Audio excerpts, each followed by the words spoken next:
guys, I thought I'd been asleep for 100 years. Really? I was so rested. I was like, wow, that was magical. So then do you have to do the... Rip it off in the morning, yeah. I mean, I know there's all this thing, isn't it, about celebrities and all these fellas who fancy all these, you know, all these Hollywood women and all the rest of it, and they say, yeah, but what do they look like? Yeah. In the morning, Sure, all that sort of thing, when they take all the makeup off, and the eyelashes and all the rest of it. And now it seems they're covering their mouths in tape before you get into bed. The uglier you go to sleep, the better you wake up. It's a thing, for sure. Really? Yeah. So you didn't for breath and you were fine, you were clear, and the nasal passages. I've got a list of the benefits now. So fewer cavities, apparently it's very good for your oral health as well. So decreased risk of gum disease, reduced snoring, better sleep and cognitive function. So I might even be better at my job today, who knows? Wow, he's hoping. And better sleep quality. Yeah. So, yeah, mouth taping. Give it a go. I'm not saying I'm not being funny. I'm going to bring you in some. I've got a little pack. Well, can you not just use, like, gaffer tape? No, I think you probably need the tape that's maybe a bit breathable. Stephen, I'm not being funny, but I think I prefer it without the mouth tape. I've noticed a difference this morning. Yes. You know what I mean? Yeah. Guys, honestly, I'm telling you. Right, well, I just think that's the weirdest thing I've ever heard. I know. I was very cynical too, but honestly, I'm going to bring you in a little mouth tape, and next week you can be the guinea pig. And you can get your mouth tape too, and it only costs 300 quid per roll. Yeah, that's what it is, isn't it? Right, well, there you go. If you've ever done anything as daft as that, gpnews.com/your I feel rested this morning. Well, Don't knock it till you try it. If it works for you. Absolutely. Right, you won't feel very rested when you look out the window this morning. Or if you manage to get any sleep last night. Well, yeah, Storm Erwin is going to batter the nation. Forecasters are looking at a rare threat-to-life red weather warning.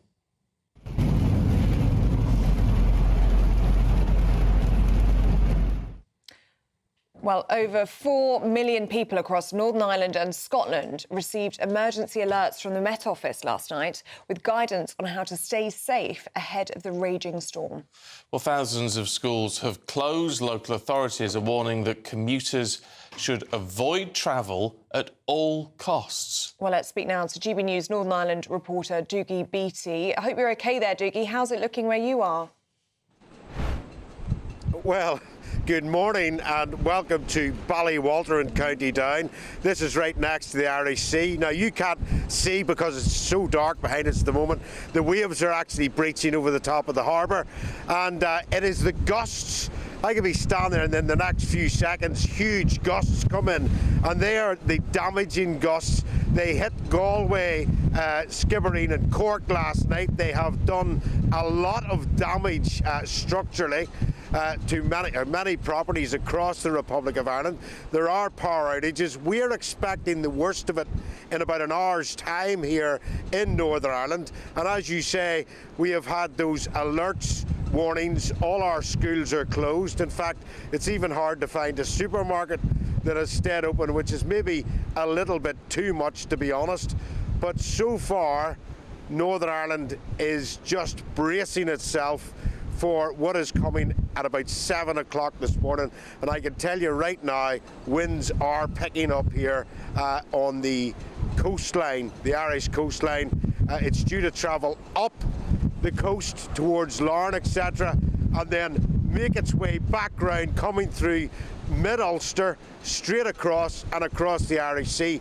But if you track the maps this morning, it has came up across Bristol and Wales and into the Isle of Man, so damage will already be there at this moment in time, which is a rare thing for a storm like this to go right out round the British Isles. So it came across the bottom of Cork, almost wrapped out round the Irish Sea, coming into Scotland, Kernryan, etc., and now heading back out round before it comes back across the Irish Sea again. So at this moment in time, things are blustery, there is damage, but we haven't seen the full effect of it just yet. How long is it going to go on for, Doogie? Well, it's reckoned that it'll stay to about 3 o'clock this afternoon before moving across into the Midlands. So, as you know, Stephen, when these storms come across, you get the full force of the storm first, then it goes into the eye of the storm, which gets very quiet, and it's really the damaging part of the storm is the tail as it whips you on the way out. So hopefully Northern Ireland can stay away from most of that damage. It hasn't took anything like what has happened in the south of Ireland this morning, and hopefully that will stay that way. But it's not unusual. I mean, this day last year, we were actually up in Portrush for a very similar storm that took out the dark hedges that is such a part of the Game of Thrones, and well, it did real damage up in the North Antrim coast last year. So this isn't unusual to see these type of storms. And as I always say when we're talking about storms, the Irish and Scottish power services are very, very good at getting people switched back on again very quickly. They're used to this. It's not unusual at this time of year. So how are people being told to prepare, Doogie? Hopefully not doing what you're doing and standing out in the middle of it, but I'm sure people are being told to stay in and batten down the hatches kind of thing. Well, that's exactly it. And in fact, on the way down in here, we were travelling and got one of these alerts that says, please do not go out, do not travel. Make sure that you have power banks and batteries with torches, etc. But unlike most of the other storms, this storm, really we had heavy rain at about 3 o'clock this morning, bit of sleet, and this storm will take place during daylight hours. So power outages will not have the same effect as such. It's just how quickly they will get them put back on. But there is standing water, etc. on the sides of the roads. Lots of debris of trees, small branches and so forth that have came down, which are causing driving conditions to be slightly dangerous. But be aware when you're on the road. That is the main thing. Be aware that you could come round a corner and find a fallen tree there.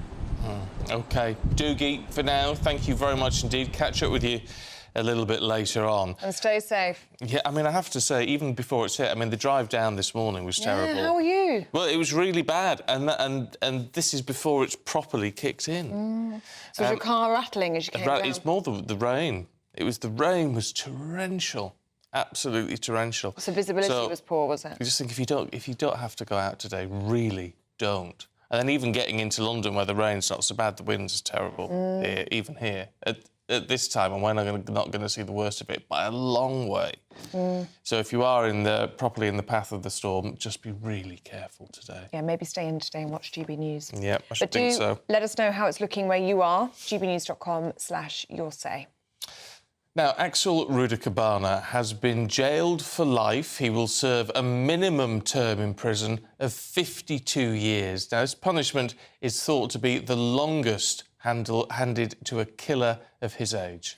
Well, the father of one of the girls who were murdered was heard calling out "coward" as Rudikabana was removed from the court after shouting in the dock. Those present, family members and victims, listened to emotional victim impact statements and, finally, the sentencing of the killer without him even being present. Well, our Home and Security editor, Mark White, has this report.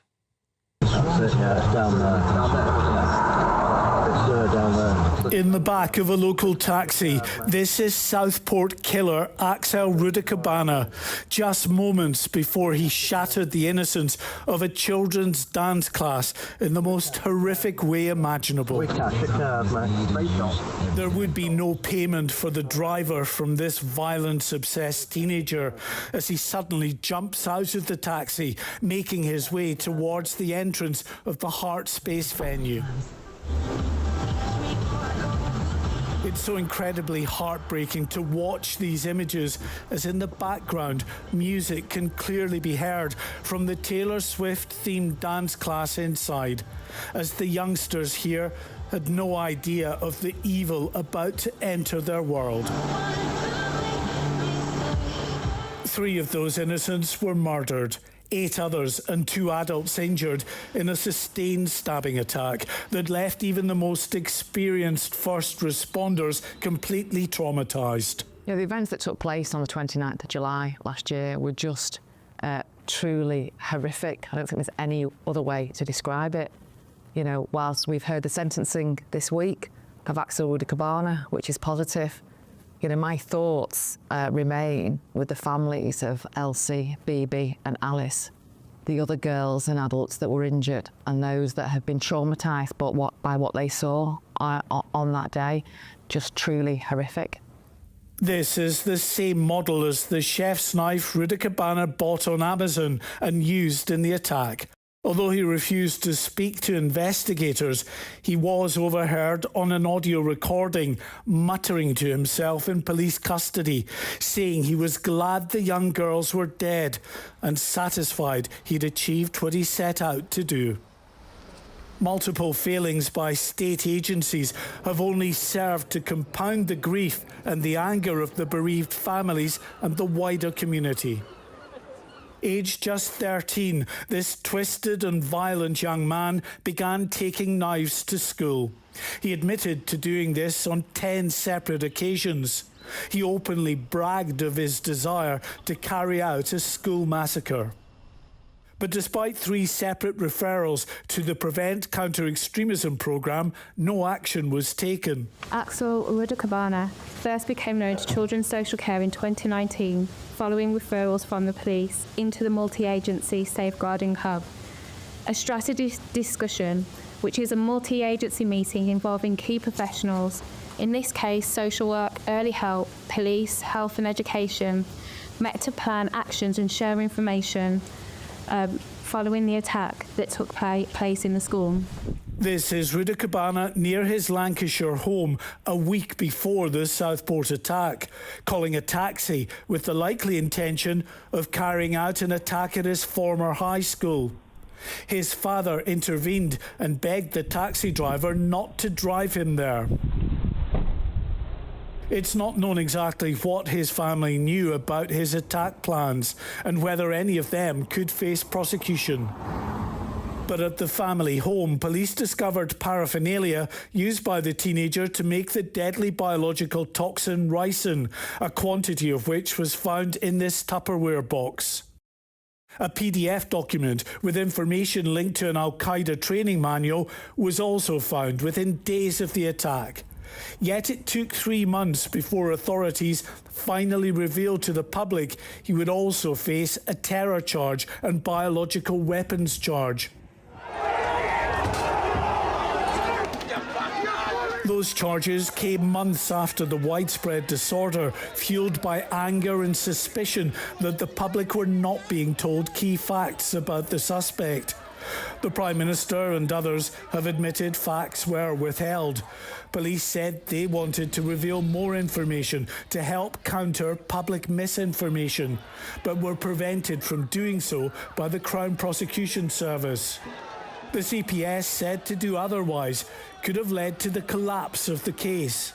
We felt that the risk of putting any detailed information, more than we put out already, could prejudice that fair trial, and given that our priority was to make sure that justice was done, that's why we made the decisions that we did. Axel Rudakabana is now firmly behind bars, having shown absolutely no remorse. Bereaved families will never fully recover, and public trust in the authorities to tell them the truth in future has been badly dented.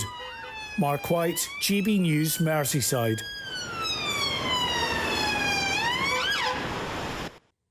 Just absolutely horrific, isn't it? It's that there are no words. No. There are no words. It's beyond shocking, but it does leave a whole load of political questions that need to be answered about what went wrong and how you try to prevent this happening again. Let's talk to our political correspondent, Catherine Forster. I mean, there are those questions, as well as we heard in Mark's report, questions for the CPS as well. I mean, I know they've answered those questions against them, but it's not good enough. No, not good enough at all. So many unanswered questions still, as you say. First of all, about why he was not stopped, given that he was known to the police, expelled from school, 3 referrals to Prevent, and so on and so forth. And yet he went on to commit this atrocity. Also questions about what the public were or were not told.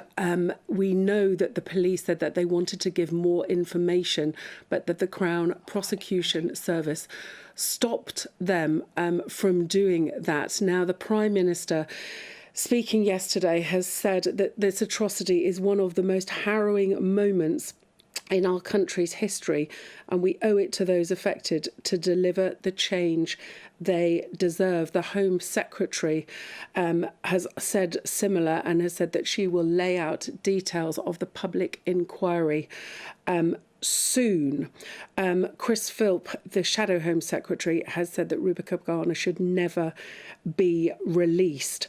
And Kemi Badenoch, the leader of the opposition, has said that there is a strong case, she believes, for amending the law because the judge was not able to give a whole life term, although it is unlikely that he will ever be released. That option of saying he will never come out was not available because he was just 9 days shy of his 18th birthday.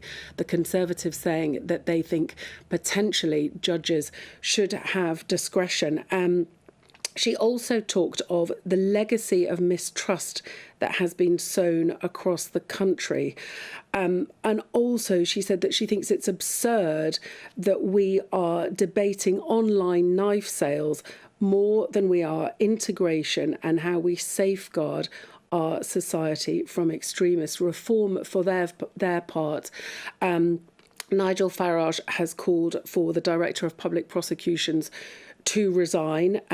He says that many Britons will find it incomprehensible how the CPS decided this was a non-terror incident and retained that position. Also, several Reform MPs. Lee Anderson has called for the death penalty. Richard Tyson, Rupert Lowe have said that they think that in cases like this, that's a discussion that the country ought to be having.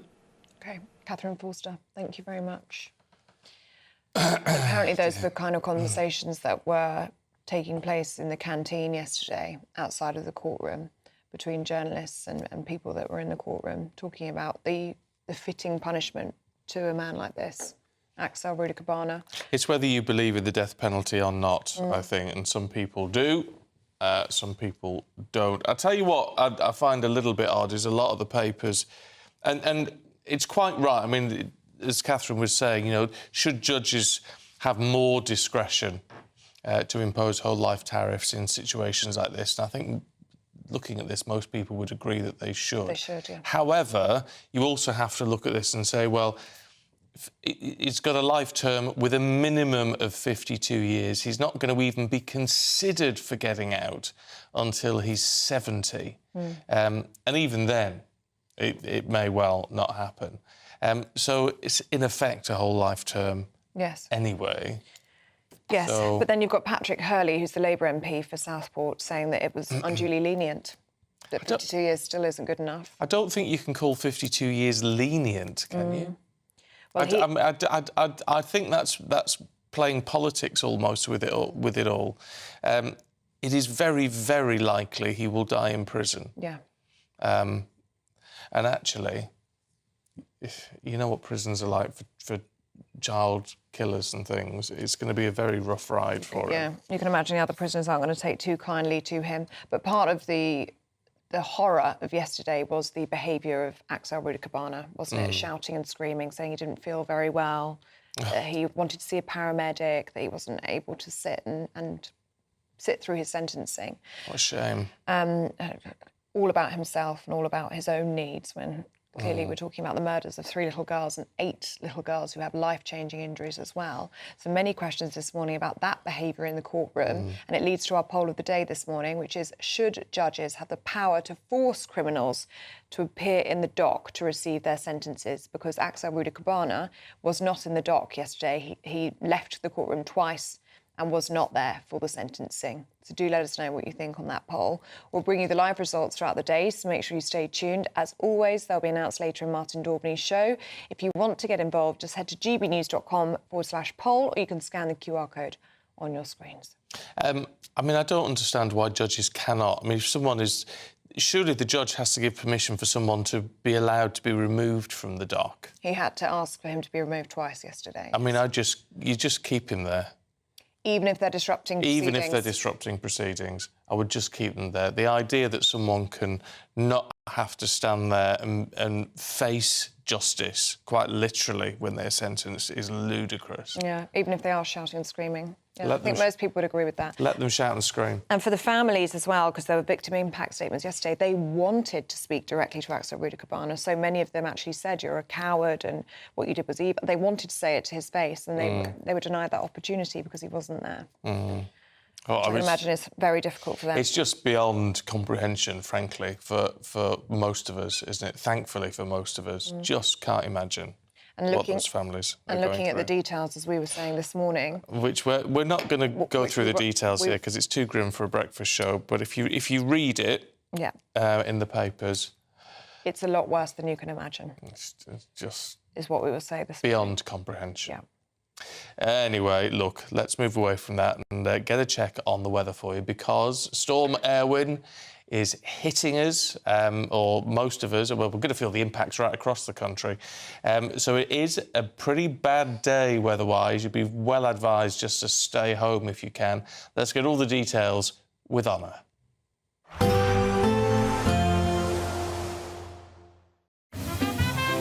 Heavy showers first thing will be followed by a warm, cosy day. Boxed Boilers, sponsors of weather on GB News. Hello there, good morning. Welcome to your GB News weather update from the Met Office. Storm Eowyn is set to bring a very unsettled day with very strong winds in places where we have multiple Met Office warnings in force, including 2 red warnings. These are covering Northern Ireland and southern parts of Scotland, where we're likely to see the strongest of the winds. Could see up to 100 miles per hour here. It's going to be a windy day across the country. Multiple warnings in force. Stay up to date on the Met Office website for those. Most of the rain clearing southern and central areas by the afternoon, becoming largely confined to the far north, where we see outbreaks of very heavy rain at times, also some snow mainly across the Scottish Highlands.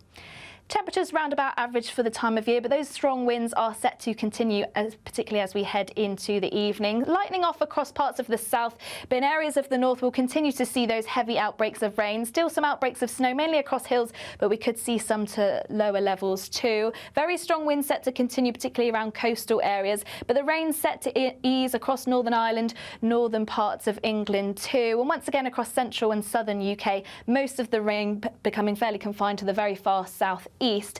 But into the evening we could start to see some showers feed into western spots. Still the heavy rain continuing, becoming confined to the very far northeast of Scotland. We will eventually see winds ease away across central and southern areas, parts of northern England and Northern Ireland too. Winds will begin to ease, and we'll see plenty of clear spells, so likely to turn rather chilly overnight, may even wake up to some pockets of frost.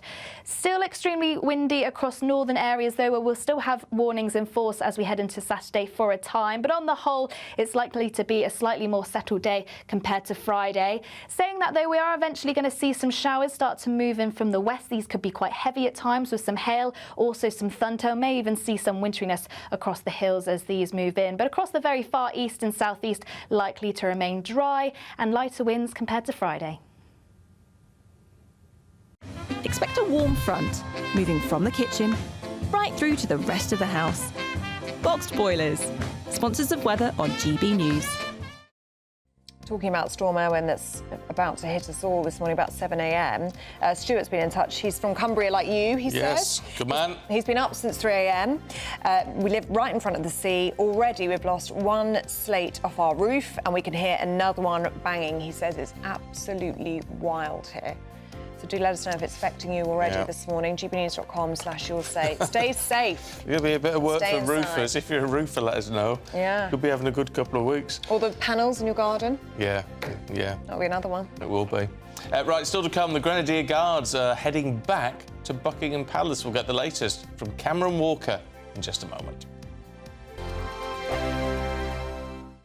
Good Afternoon Britain isn't just about us. The wonderful thing about this programme is it's about everyone watching. It's an interactive programme. Well, there absolutely is something to see here, and we're going to be talking about it more. Whether it's breaking royal news, Will, please bring us up to date. Or indeed a particularly punchy speech in the House of Commons. Very, very curious. We bring it to you live, and then we bring you live reaction as well. That's Good Afternoon Britain, weekdays from midday. Only on GB News, the People's Channel, Britain's news channel. Martin Daubney, weekdays from 3 p.m. First, mate, we had lockdowns. Then we had soaring energy costs. Then we had a hike in national insurance for employers. Then we had soaring wage costs. And now the government expects people like you to monitor what people say in boozers. And if you don't, you might get sued. I bet you feel like saying cheers to them, don't you? Look, it just looks like another war on pubs. You know, remember they tried to stop smoking outside as well. Luckily, they rethought that. But look, we've got everything stacked against us, Martin. And the last thing I need to do is go and get in people's conversations. At the end of the day, a pub is like an extension to your home. You know, it's a public house. Friends go to speak. Friends go to meet, unwind after work. It's none of my business what you're talking about. Any good publican, and myself included, anyone that was rude to anyone or on purpose, they want to offend people or they want to dig people out, antagonise them, of course I'm going to step in and say, behave yourself or you go. But look, how can I be on social media talking about everything, transgender, immigration, and people not be allowed to do that at the bar or do that at the table of a pub? It's ridiculous. And these ministers really do need to sort of look at this legislation and see where it could lead, because I'm not going to stop anyone speaking in my pub. Again, if they're trying to antagonise people or they're rude or trying to start trouble, they get thrown out the front door, and any publican worth their salt is going to do that as well. But we're not there to police people's conversations. GB News, the People's Channel. It's Patrick Christie's Tonight, and here we do things differently. It's explaining the absolute madness of this, doesn't it? It's explosive. I mean, this is very good. It's lively. 850. Your government sat there, Sean, and it did nothing. It's controversial. And the Middle East has been in turmoil since before I was born. It's everything you need to kickstart your evening. Everyone's had their Weetabix tonight. I love to see it. That's Patrick Christie's Tonight, weeknights from 9 p.m. Only on GB News, the People's Channel, Britain's news channel.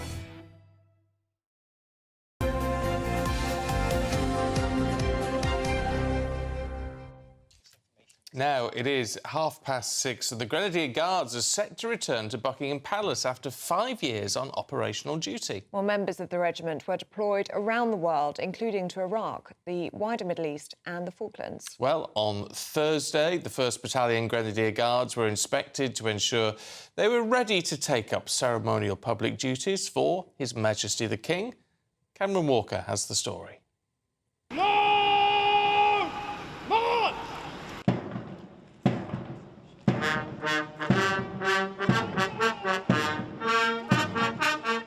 The last time the 1st Battalion Grenadier Guards were protecting royal palaces, Queen Elizabeth II was still on the throne. Since 2020, they've been deployed to Iraq, the wider Middle East, and the Falkland Islands. After 5 years in operational combat roles, these battle-hardened soldiers must now turn their skills to ceremonial perfection on behalf of the nation and the King, promoting Britain at its best. And it's nothing short of perfection that's expected from the King and his Brigade Major of the Household Division. Lieutenant Colonel Charles Foynet is scrutinising every aspect of the Guardsmen's performance at their fit-for-role inspection at Lille Barracks in Aldershot. So what's his verdict? Everything that is within the power of the soldiers has been done to an extremely high standard. The things we tend to be commenting on are things like fit of uniforms, where perhaps some tailoring adjustment is required, or in 1 or 2 cases where bearskins are perhaps a little bit beyond their design life and are going a funny colour or could fit better. So it's really about providing the appropriate support to make sure that the soldiers and indeed the battalion get the support they require to perform to the highest standard. Assuming the Brigade Major thinks they're fit for duty, the Grenadier Guards will take up positions at Buckingham Palace, Windsor Castle, the Tower of London and St James's Palace on Monday. As well as ceremonial guard changes, they'll help the King welcome visiting world leaders during high-profile state visits. In private, it's understood His Majesty often dines with his guardsmen, a particularly close bond he's developed as company commander of the King's Company. Captain Robin Mackworth-Young of the Grenadier Guards explains the relationship. It's a huge privilege to have His Majesty as our Commander-in-Chief, and I know that he takes his responsibilities to not only us, but all of his regiments in the British Army very seriously. We feel a particular connection to the royal family, having been personally formed by King Charles II in exile in 1656, and that close relationship between the Grenadier Guards and the wider household division has remained extant for those 400 and something years. This summer, the Grenadier Guards are expected to take part in the 80th anniversary commemorations for the end of the Second World War, supporting their Colonel, the Queen, and their Commander-in-Chief, the King. Cameron Walker, GB News, Aldershot. It's wonderful to see them back, actually. I mean, there's something about the Grenadier Guards, isn't it? And I don't know, it's just, I love the fact that the ceremonial side of what we do and the uniforms and all the rest of it. It's just wonderful to see. It's a real great part of our heritage and our history. Well, no one does it better, do they? Pomp and pageantry. No, they do not. It would be us. And the Grenadier Guards are really one of the best. They really are. Of course they are. I mean, they guard, as I've been told many times, of course, though, they guard the outside of the building. Oh. It is the household cavalry who guard the royal family themselves. Well, they all do an amazing job. We'll say that. They look very smart as well. I'm sure His Majesty would be very pleased. Yeah, it's wonderful to see. Right. Do you want a load of money? Well, yes, not I would. you. Not you. No, but maybe could be you. Yeah. £50,000 could be in your bank account by the end of the month. Totally tax-free. Do what you want with it. If you would like to enter, here's how you do it. There's just 7 days left to grab your chance to win our biggest cash prize so far, £50,000 in tax-free cash. How would you react if you won? We won 25,000. I'd say don't hesitate, do it. If you're not in it, you've got no chance of winning it. Amazing, just the best feeling ever. For another chance to win £50,000 cash, text cash to 63232. One entry costs £2 plus one standard network rate message. Or text bonus to 63232. 5 entries cost £5 plus one standard network rate message. Go to gbnews.com/win. Entries start from just £2. You can call 0903 681 3232. Calls cost £2 plus your network access charge. Or post your name and number to GB10 PO Box 8690 Derby DE1 9TT. UK only. Entrance must be 18 or over. Lines close at 6 p.m. on the 31st of January. Please check the closing time if listening or watching on demand. Good luck. Yes, good luck. Now, still to come, Djokovic has just pulled out of the Australian Open. Paul Coit has the latest. The latest GB News travel. Good morning, I'm Russell Holding. The A74M in Dumfries and Galloway is closed northbound between junctions 15 and 14 from Moffat to Crawford after an accident causing delays. Widespread disruption this morning because of the storms. A number of train services in Scotland are suspended. In Cumbria, the A66 is closed each way between Brough and Bowes. In Derbyshire, the A628 Woodhead Pass is closed each way between Tintwistle and the A616 at the Flouch Roundabout. The M48 Severn Bridge is closed each way between England and Wales because of strong winds. Diversions via the M4 over the Prince of Wales Bridge, and there are a number of fallen trees in Somerset. The A38 is closed along Bridgewater Road at Barrow Gurney. In Devon, the A361 is blocked at Ilfracombe and also between Kings Nympton and Burrington. And that's the latest. You can stay up to date throughout the day by visiting our website gbnews.com. Sunday with Michael Portillo from 11, only on GB News. Estelle, welcome to the show. Thank you. This was thought to be a Ruskin. Ruskin was a very considerable polymath, an artist as well as many other things. So do you know why it was submitted for reappraisal? Was there a bit of a suspicion that it had been misidentified? No, as you say, you know, it's a service that Christie's offer. You can submit an artwork that you have, so anyone can submit it and request an estimate, and then the auction house's appraisal service allows you space as well to describe it and ask for evaluation. And Christie's sort of looked at it behind the sheet of dirty old glass and recognised a sort of Turner-esque mood and feel and ambience about it.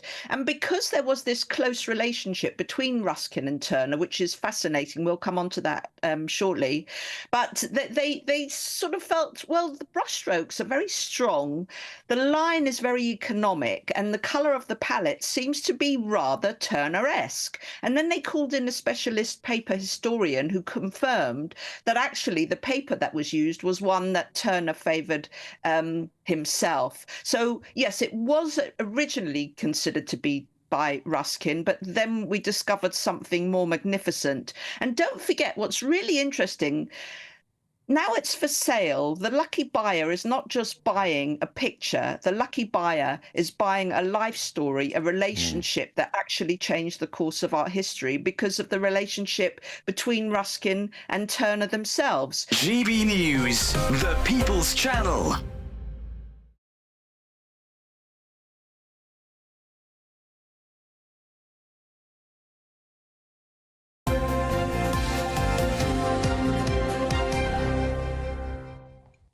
Welcome back. It's time to go through all of the latest sports news. Paul Coit is here with us. Morning. Good morning. Should we start with the football? Yes. Manchester United 2, Rangers 1 in the Battle of Britain. Well, I mean, few as far as Man United are concerned. Few, yes, exactly. It wasn't a dead cert, was it? It wasn't, but it wasn't great. I mean, again, they weren't great. It was another... See, Spurs were the same. It was another bit of a roller coaster of a game. Didn't really know what was going on. And Jack Butland, who's the Rangers goalkeeper, first goal went in. He punched the ball in his own net, which is really bizarre. He sort of goes up to punch it out, and then it comes off his fist and goes in the back of the net. Then 2 minutes from the end, as they're 1-0 up, then Rangers are on the attack. The ball comes over the top, it's a high ball over the top, which Harry Maguire misses and then puts Rangers in. So they score and it's 1-1. So it looks like that's going to be it. And then that's the thing with Manchester United, and you just don't know what's going to happen next. Bruno Fernandes, probably their best player who has been playing well, 92nd minute, he scores the winner. So 2-1 to Manchester United. They're fourth now in the Europa League, and it's the top 8 that go through. So they look OK, but they've got to go to Romania next to play FCSB. So that will be next week. Right. And if they get through that, then they'll be fine, and then they'll go through. Now, Spurs, Rangers, by the way, 13th, so they look like they're going to be in the playoff. Right. OK? Yeah. Spurs, 6th. They beat Hoffenheim last night. Convincingly. Well, 3-2, come on. Started off, early goal, then another one, Heung-min Son scores, and then again, sort of Spurs are a bit like Manchester United, that you don't know what you're going to get, and then it was wave after wave from Hoffenheim, and Hoffenheim have been really bad. But then again, Spurs haven't been that great recently either. But they held on. So Hoffenheim scored a late goal, and you're thinking, oh, no, please, no, this is not going to be 3-3. But they did manage to hang on.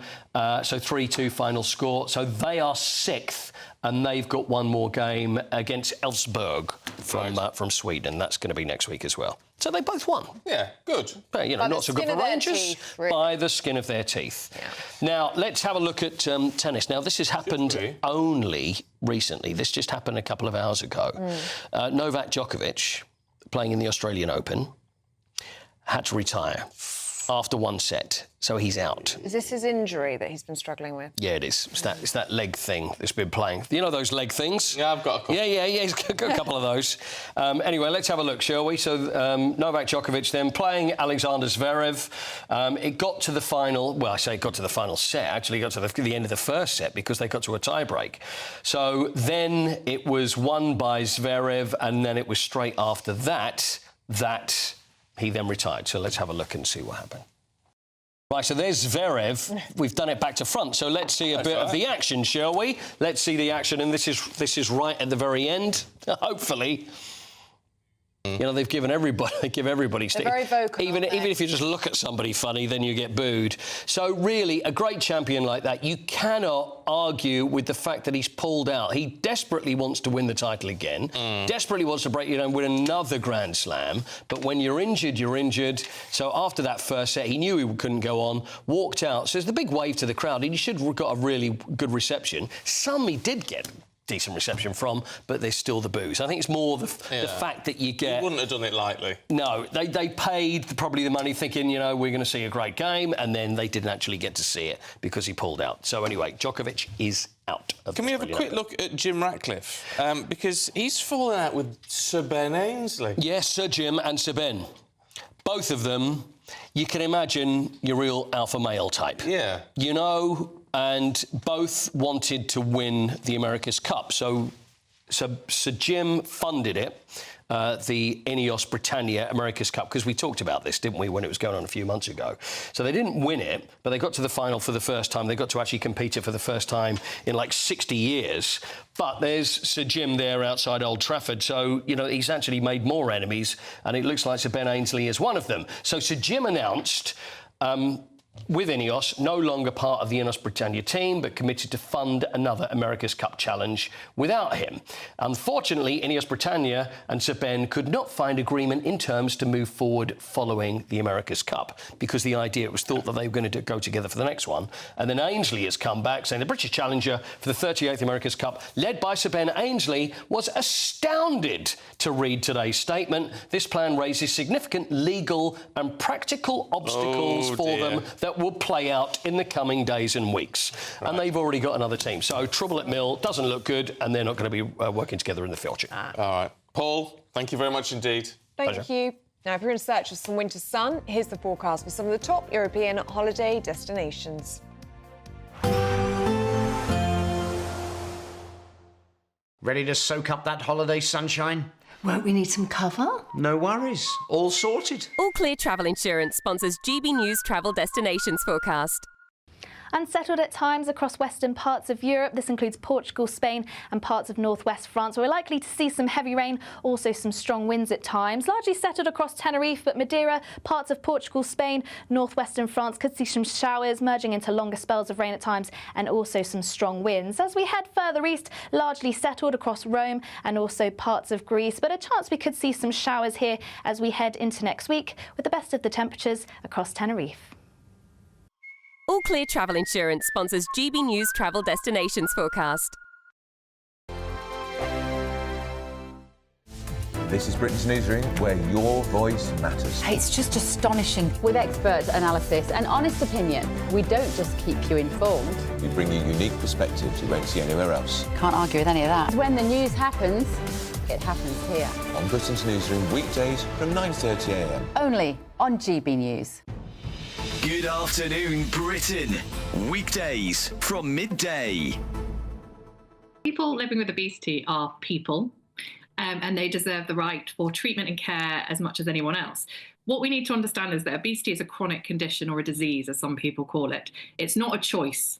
And this is the bit that people really struggle with, is that people think this is a lifestyle choice and people have done this to themselves. What we now know is the science and the evidence shows us that this isn't a choice. People have genetic predispositions for living with obesity. What we need to do is be a bit more compassionate and caring to people that live with obesity and support them to make healthier choices, not actually just discriminate and tell them that they're doing something wrong when, you know, if I had asthma, for instance, you wouldn't be saying the same thing to me there. But then it's exactly the same. Usually, if you're going for an operation of some form or other, there'll be often there is a criteria. So my mother, she had a knee operation. They wanted to make sure her blood pressure was right and all these things. This is, I mean, to hear somebody say that obesity isn't a choice just because you've got genetic predisposition to it, it's just exactly why people seem to be legitimizing being overweight. Ozempic has proved that people are overweight because they eat too much. Because Ozempic tells you to stop eating, it makes you think that you've eaten and makes you feel full, so you don't eat. You may be predisposed to anything, but you also have a large percentage of responsibility to make sure that doesn't happen. So absolutely, it is in the patient's best interests, because if you're overweight, it'll take you longer to heal. You're more likely to have complications, the same if you smoke, and also the outcomes are usually better. So for a smoker, if you quit, say 4 weeks before surgery, you're 25%, your risk is lower of respiratory complications. So this is literally, of course, it's discriminatory, because you have to decide, you have to prioritise the people that are likely to survive the operations. GB News, the People's Channel. If you want your news to be straight talking... This is a nightmare for the Conservatives again. Down to earth. It's not just Nottingham where this is happening, is it? And most importantly, honest. Hard-working, middle-class taxpayers, they'll get their book thrown at them. Then catch me, Martin Daubney, Monday to Friday, 3 till 6 p.m. on GB News, Britain's news channel. Headliners on GB News 11 p.m. every night. It's got 3 top comedians going through the next day's newspapers so you don't have to read them, which is great. That's a good point. He's lying. I mean, maybe he's not lying. That's Headliners every night from 11 p.m. and 5 a.m. as well on GB News, Britain's news channel.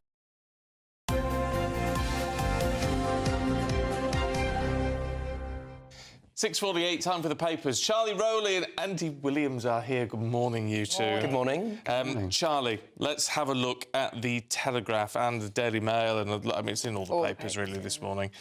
Looking at the sentencing of Axel Rudakabana yesterday. Yes, horrific case that everybody's reported on every front page, and rightly so, because this was a horrific attack, a cold, calculated and planned and executed attempt to take the lives of young women and girls who were defenceless. And Axel Radicabanu knew that as he plotted this evil attack, entering in on a summer holiday when young girls should have been enjoying the break, where the impact statements from the families, which are in the Times, which I think are well worth a read, highlights exactly the tragedy and the emotion that all the families are feeling. It's beggars belief. And to compound not just the tragedy that it is in itself, is how this could have been and should have been prevented, no less by a prevent programme, the clue's in the name. When you're referred to that organisation 3 times, there's got to be, of course, time for grief, and that's what everybody will be doing now, and grateful to the sentence that's been passed. It's the highest that was able for the judge to pass down. I mean, 52 years minimum. I mean, it is a very long time. There's a very real chance he'll never come out. And I don't think Quite right. I don't think he will. And I think the judge, to his credit, the law is a funny old thing. We can bemoan it at times and we will have our criticisms. But this judge was absolutely, I think, upfront about the fact that this guy will probably never, and I think that's read between the lines, he will never come out of prison. And, whether or not we can get into a conversation about what the public should have known at the time of the attack, whether there could have been more openness and transparency about whether it was terrorist-related or not, in the eyes of the law, the judge was clear that he couldn't sentence Axel Radicabana on the basis of terrorist activity because there was no ideology, there was no political or religious cause. However, the act was, as such, on a scale equivalent to terrorism, and if you take into account the downloading of the Al-Qaeda over 3 times, as well as the acquiring of the substance, the chemical ricin, all points to terrorist activity. If not, you can't put your finger on it. And the judge was explicit in that. Yeah, I mean, look, I mean, this is where the courts have served as well in that sense. I know there's frustration that it's not a whole of life tariff. However, it's almost as good as. It's a de facto life sentence, isn't it? I mean, I can't imagine a world in which, in 52 years' time, at the end of this sentence, a judge says, "Oh yeah, you can be released." I mean, that's just not going to happen. I think absolutely, we should be grateful that justice has been done. I think it says it all about the perpetrator that he wasn't even prepared to sit and listen to the sentence in court. Should he have been forced to have been sat through that? I honestly don't think it matters. I don't think it matters. I would have made it. I tell you what, though, it's that phrase, justice has been done, and yes, it has been done in terms of how the system works. What does that mean for the families? Well, look, I mean, this is the thing. It doesn't. Nothing can compensate. Absolutely nothing can lessen the pain. No, of course. And I mean, for tragedies happen all the time, but this was a particularly egregious attack, and will live long and merry. I mean, the thing that I can't get my head around is the fact that immediately afterwards he's in the police station and he says, "I'm so glad those kids are dead," and you just think, what is going through his mind? And the other thing, and this is where I think things get a bit more complicated, is during the sentencing they said he turned from a normal, well-disciplined child into somebody who is capable of committing acts of shocking violence.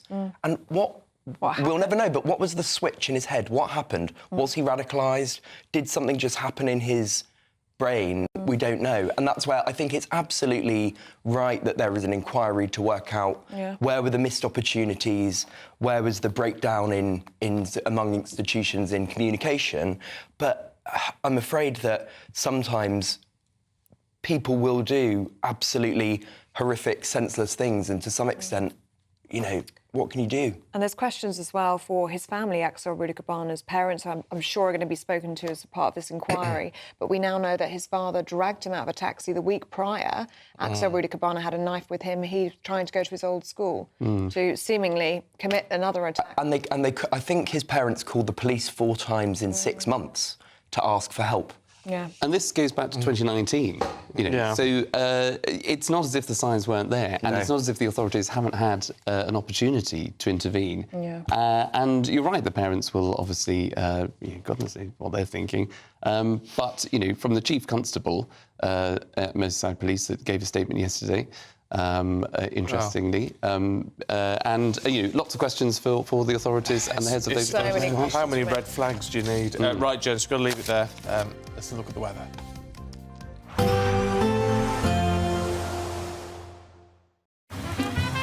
Despite the morning rain, it'll be a nice, warm, cosy day ahead.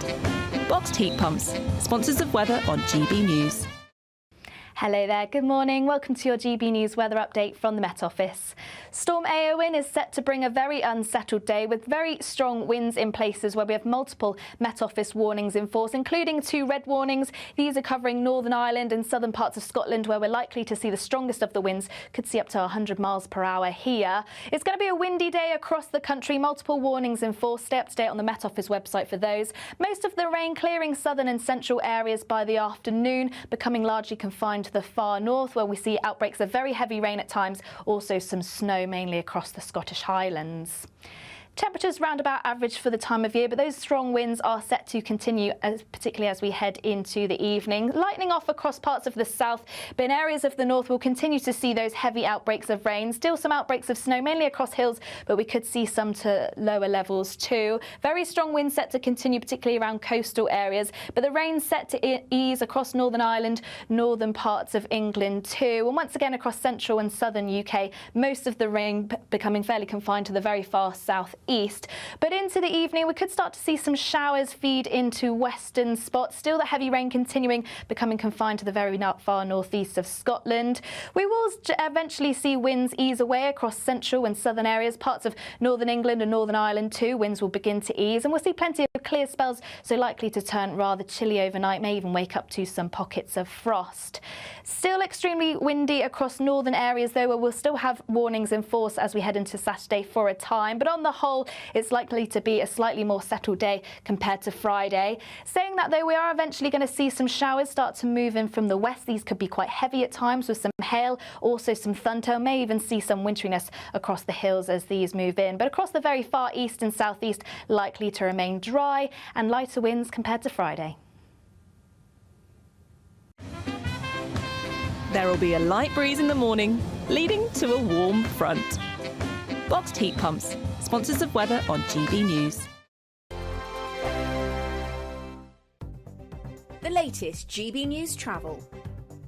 Good morning, I'm Russell Holding. The A74M in Dumfries and Galloway is closed northbound between junctions 15 and 14 from Beatwick to Crawford after an accident causing delays. There's disruption because of the storms. The number of train services suspended across parts of Scotland and the north of England, and sailings cancelled too. In Cumbria, the A66 is closed each way between Brough and Bowes. The A628 Woodhead Pass in Derbyshire is closed each way between Tintwistle and the Flouch roundabout. The M48 Severn Bridge is closed each way between England and Wales, with diversions via the M4 over the Prince of Wales Bridge, and a number of fallen trees. In Somerset, the A38 is closed along Bridgewater Road at Barragurney, and in Devon, the A361 is blocked northbound at Ilfracombe, and the A377 closed each way between Kings Nimpton and Burrington because of fallen trees. And that's the latest. You can stay up to date throughout the day by visiting our website, gbnews.com. Imagine how £50,000 in cash from us could make your new year go with a bang. Hi, my name's Victoria. I won the Spring Great British giveaway. So the day we got the money in our bank account, everything just felt a lot lighter. I would say if you're thinking about entering, just enter. For another chance to win, text cash to 63232. One entry costs £2 plus one standard network rate message. Or text bonus to 63232. 5 entries cost £5 plus one standard network rate message. Go to gbnews.com/win. Entries start from just £2. You can call 0903 681 3232. Calls cost £2 plus your network access charge. Or post your name and number to GB10 PO Box 8690 Derby DE1 9TT. UK only. Entrance must be 18 or over. Lines close at 6 p.m. on the 31st of January. Please check the closing time if listening or watching on demand. Good luck. Join me, Nana Akwe, for an informative, interactive news programme with a difference. It's fun. No, he didn't say that, though. I'm so surprised. I think there's an element of truth to that. Join me from 3 p.m. every weekend, only on GB News, Britain's news channel. I'm Christopher Hope. From pop stars to politicians, I'll interview anybody in a pub who's got a political opinion. Join me every Friday on Spotify, Apple Podcasts, YouTube or gbnews.com, or wherever you get your podcasts. This is GB News, the People's Channel. In the GB Newsroom, we bring you the news as it happens. With our team of dedicated journalists across the UK, we're ready to keep you up to date with what's happening every half an hour, every single day. Bulletins here on GB News, the People's Channel, Britain's news channel.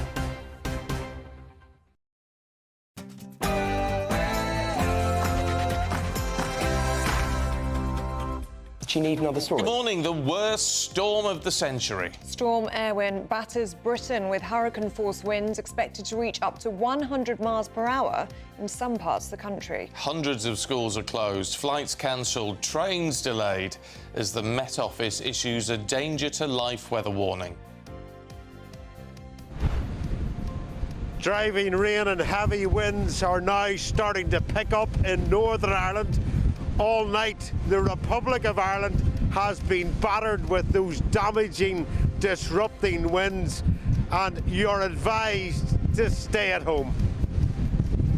Hello there. Storm Erwin is set to bring some very strong winds across the country with multiple Met Office warnings in force, including 2 red warnings. This storm likely to bring some disruption. Stay tuned and I'll be here with all the details.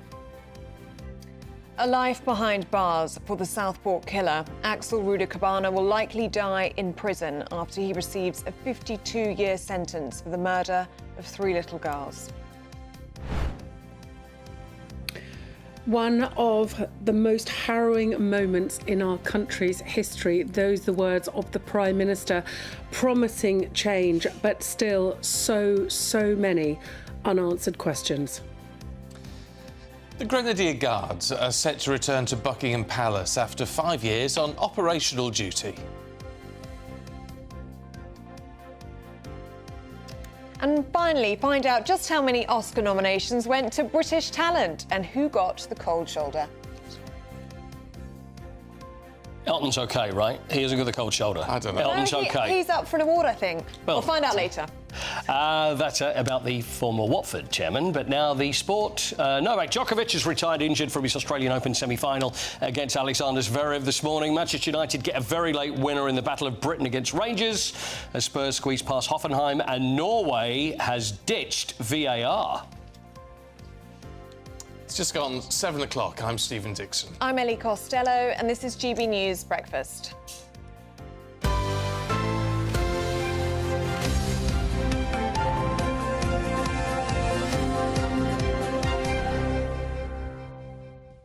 Yeah, there's something to worry about if you live in Georgia. Oh, yeah. The British island of South Georgia, that is. It's one of our remote territories. It's very remote, actually.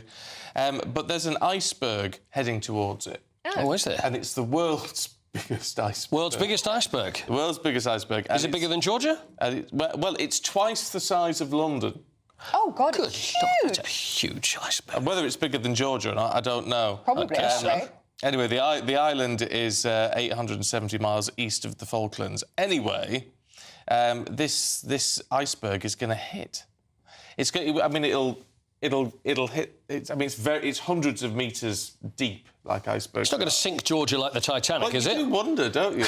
Apparently, it's going to be very bad for wildlife because as it grounds on the thing, it's going to be it'll disturb all the seals and penguins and all that sort of thing.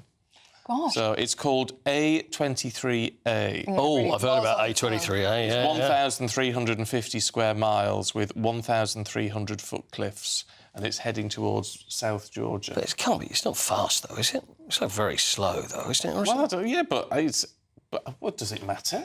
Well, I think so. It's heading just a bit of towards it. warning, you know, and also the speed that if it hits, it's not going to hit. It's not going to be. It's just going to be a gentle push, isn't it? Yeah, but it's not going to stop, is it? Because of the momentum and the weight and all the rest of it. Well, okay. It's problematic. So they go down. Obviously, they're like a snowball at you. 2/3 or much more is under the water. Yeah. But then again, if you've got an island, surely that goes all the way to. I don't know. Yeah. Well, in 2004, this has happened before. This was an iceberg called A38. It grounded on the island, and all of the penguin, chicks and seal pups starved to death. No. Yes. There you go. It's home to king penguins. It is. Yes, and apparently South Georgia is in an iceberg alley, as it's described. So they all come down towards South Georgia. Oh, wow. It's bad news for penguins. It is. It's fascinating, though, isn't it? It is, yeah. It'd be quite something to see. But, I mean, yeah, weird. It's weird. We need to I send can't believe someone out icebergs there. get that big. Well, yeah. Twice the size of London. Twice the size of London. It's huge. So penguins need saving. You need to go in and pick up I'll say penguin, pick up a please. penguin. I That's think what you we need to do. Get off. Honestly, Paul. I know, I'm really sorry. That's really bad. I apologise. I think we should send Cameron Walker out there because he's good at these sort of things. Yes. It's king penguins. We can make the link. Ah, very good. Yes. Right, mind you, the weather's pretty bad over here. Storm Erwin is going to batter the nation. Forecasters are flagging what they're calling a rare threat to life, red weather warning.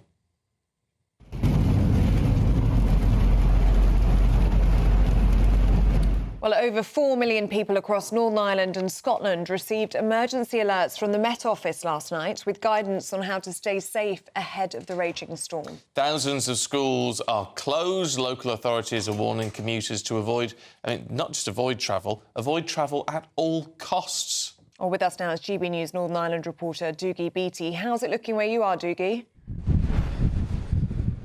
The winds are definitely picking up as we speak. The worst of it due to hit here in the next probably 20 minutes, and then it'll stay to about 3 o'clock this afternoon. Now, it has caused substantial damage in the Republic of Ireland. There is no public transportation. Boats have been cancelled. Flights in and out of Northern Ireland very much cancelled at this minute in time. And there has been quite substantial damage done to property in the south of Ireland. That storm is now hitting us in Northern Ireland and heading on up towards Scotland into Ayrshire and Cairnryan. And even in the last 5-10 minutes, I mean, the gusts that's coming in is actually driving the sea over the top of the harbour wall behind me. Boats, and it's very dark, and I know you can't see it at the moment, but boats in the harbour here that have been left in the harbour are definitely getting battered around quite a lot. Now, we all have had our warnings on our phones telling us not to go out. All schools are closed in Northern Ireland because of the fear of disruption. And really, don't go out today if you don't have to, because, I mean, this is starting to pick up now. We can only imagine the trees, etc., will be down. Earlier this morning, when we were making our way down here, there was a lot of debris on the roads from fallen branches, etc. But many of those trees were looking very precarious as we were going underneath them. So really, the advice from Northern Ireland this morning is stay in, be aware that there may be power cuts. And as I was saying earlier, the only blessing of this storm is it's coming in daylight, so power outages won't have the same effects. I tell you what, it's just yet the latest in a series of big storms, Doogie. I mean, has Northern Ireland had time to recover in between? Well, no, it hasn't really.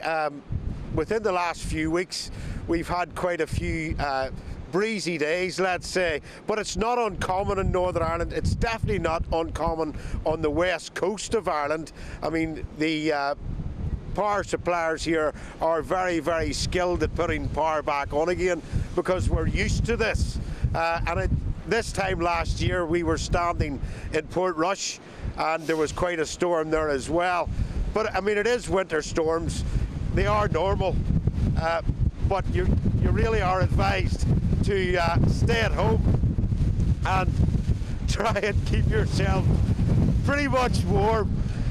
I mean, you can actually see I am getting pushed about here quite a lot by the gusts that are coming in. Lovely that, Doogie. Someone's messaged in to say they hope you've got concrete shoes. Oh, yeah. I mean, it's just insane. It is insane. The wind is really, really starting to pick up now. OK, Doogie, look, you get somewhere safe till we drag you out in an hour or so, but for now, thank you. Go get warm somewhere, Doogie. It is pretty bad. Poor Doogie. Brian has no sympathy. He says it's just windy. Get your kite out. It's more than that. Oh, come on. That's more. Come on, I mean, Brian, it's more than that. That's a grown man almost being swept off his feet there. Sue says I've just been tossed around like a salad. It's a very windy start, but she's got the dog. She's had the dogs out for a walk already. I'm impressed with you, Sue. Yeah, I'm in.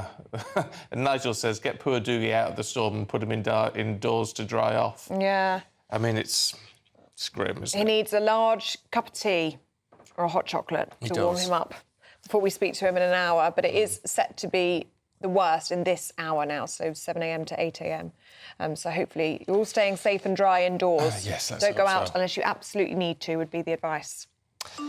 Now, the news which is dominating all of the papers this morning, and you'll all be beyond horrified over what Axel Rudikabana did in Southport, what he admitted to. That sentencing was yesterday, and he was jailed for life. Well, that comes as no surprise. The minimum term he has to serve is 52 years. Well, this punishment is thought to be the longest handed to a killer of his age. Well, the father of one of the girls murdered was heard calling out coward as Rudikabana was removed from court after shouting in the dock. Well, those present, family members and victims, listened to emotional victim impact statements and finally the sentencing of the killer without him being present. Well, our Home Security editor, Mark White, has this report.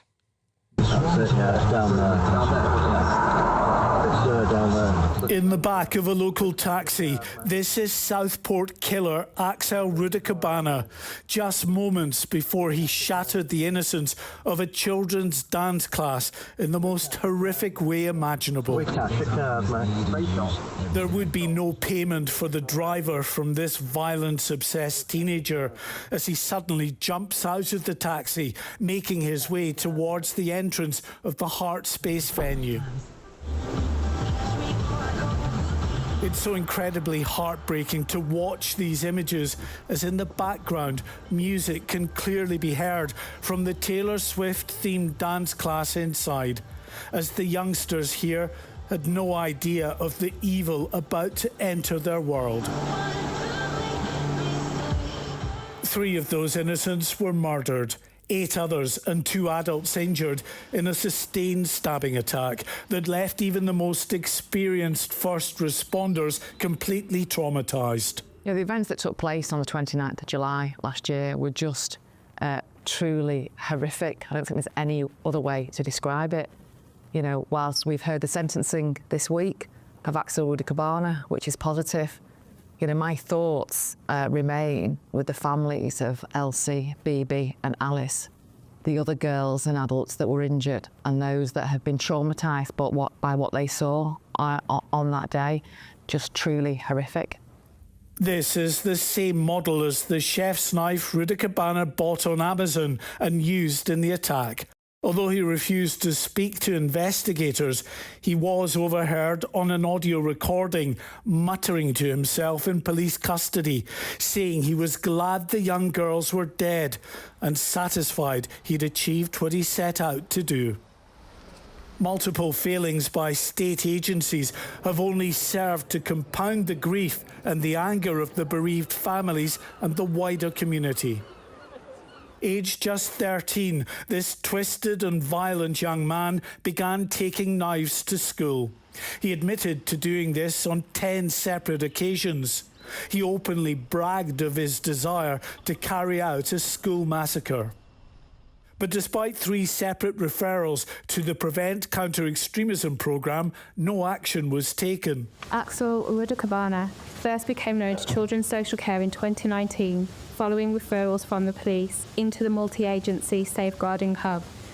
A strategy discussion, which is a multi-agency meeting involving key professionals, in this case social work, early help, police, health and education, met to plan actions and share information following the attack that took place in the school.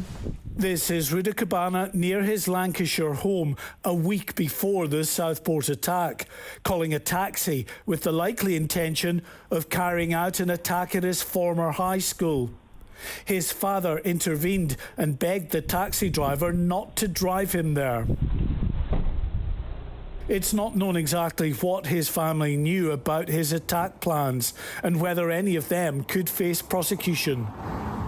But at the family home, police discovered paraphernalia used by the teenager to make the deadly biological toxin ricin, a quantity of which was found in this Tupperware box. A PDF document with information linked to an Al-Qaeda training manual was also found within days of the attack. Yet it took 3 months before authorities finally revealed to the public he would also face a terror charge and biological weapons charge. Those charges came months after the widespread disorder, fueled by anger and suspicion that the public were not being told key facts about the suspect. The Prime Minister and others have admitted facts were withheld. Police said they wanted to reveal more information to help counter public misinformation, but were prevented from doing so by the Crown Prosecution Service. The CPS said to do otherwise could have led to the collapse of the case. We felt that the risk of putting any detailed information, more than we put out already, could prejudice that fair trial. And given that our priority was to make sure that justice was done, that's where we made the decisions that we did. Axel Rudy Cabana is now firmly behind bars, having shown absolutely no remorse. Bereaved families will never fully recover, and public trust in the authorities to tell them the truth in future has been badly dented. Mark White, GB News, Merseyside. Well, let's talk to our political correspondent, Catherine Forster, who's in Westminster for us this morning. I mean, it is a case that even now we can't really get our heads round the sheer horror behind all of this. But despite this sentencing yesterday, we're still left with more questions than answers, aren't we, Catherine? Yes, so many questions that we simply don't know the answers to. The government have, of course, announced a public inquiry. We should, the Home Secretary says, get more details about that soon. But the Prime Minister has said that this is one of the most harrowing moments in our country's history, and we owe it to those affected to deliver the change they deserve. Politicians united in the horror of this, and that questions must be answered and it must never happen again, and lessons must be learned. But of course we hear that sort of rhetoric, don't we, whenever we have a terrible, terrible, shocking event, and you wonder often whether lessons are learnt and whether the changes necessary are made. Now, of course, there's all the questions around why he wasn't stopped, given that he was known to many authorities. And there's also the questions about what the public were or were not told and when. Now, we know that the police wanted to give more information, but the Crown Prosecution Service said no. They said that they were worried about collapsing a future trial. Now, in terms of political reaction, beyond the public inquiry we know is going to happen, the leader of the opposition, Kemi Badenoch, has said she thinks there is a strong case for amending the law in the case of under 18s who commit horrendous crimes. At the moment, a judge cannot sentence them to a whole life sentence, even though Rida Kobana was only 9 days short of his 18th birthday. That's why he's been given that 52-year term. Likely, of course, that he will never come out, but not certain. Kemi Badenoch has also talked about what she says is a legacy of mistrust that has been sown across the country. And in terms of the coverage, she says that she thinks it's absurd that we are debating online knife sales more than we are integration and how we safeguard our society from extremism. Nigel Farage, the Reform leader, has called for the Director of Public Prosecution to resign, and he has said that many Britons will find it incomprehensible how the CPS decided this was a non-terror incident and retained that position. Lee Anderson of the Reform Party has called for the reintroduction of the death penalty. OK. Catherine, thank you very much indeed. It beggars belief what has gone on in this case. I mean, it's been, even when we know the details that we know so far, it still beggars belief. And there was anger yesterday on the streets of Southport. And actually, it's no surprise. It's no surprise those people are angry. There's stuff online and all sorts today. But what does that do? I mean, you've got the families of the three who were killed, doesn't even do it, butchered. And then you've got those with life-changing injuries. 8 of them, 8 little girls. Yeah, you've got all those who were not injured, but who witnessed this, who will be affected for life by what they saw. And then you've got the wider community coming to terms with what has happened to them. I mean, it's an entire town that needs support, actually, still needs support. I don't know how you get over it. No. And Mark White was very moved yesterday talking about the dance teacher. There were only 2 adults in the room. One of the reasons why Axel Rida Kobana chose that location was that there would be defenceless little girls there. And the dance teacher, who is now suffering what can only be described as survivor's guilt. Oh, yeah. And she says, how can I be alive when these children are dead?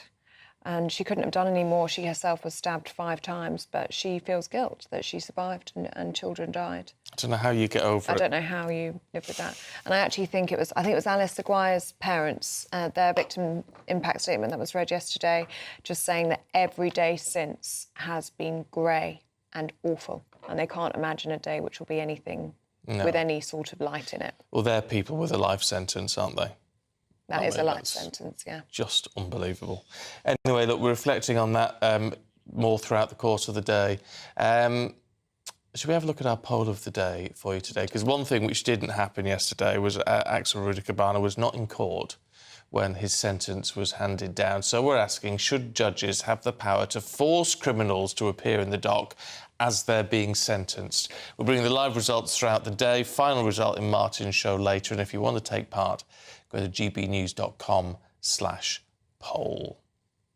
Now, we just saw Doogie Beattie, didn't we, being thrown about by Storm Erwin. So let's take a look at the details and how it's looking where you are with Anna.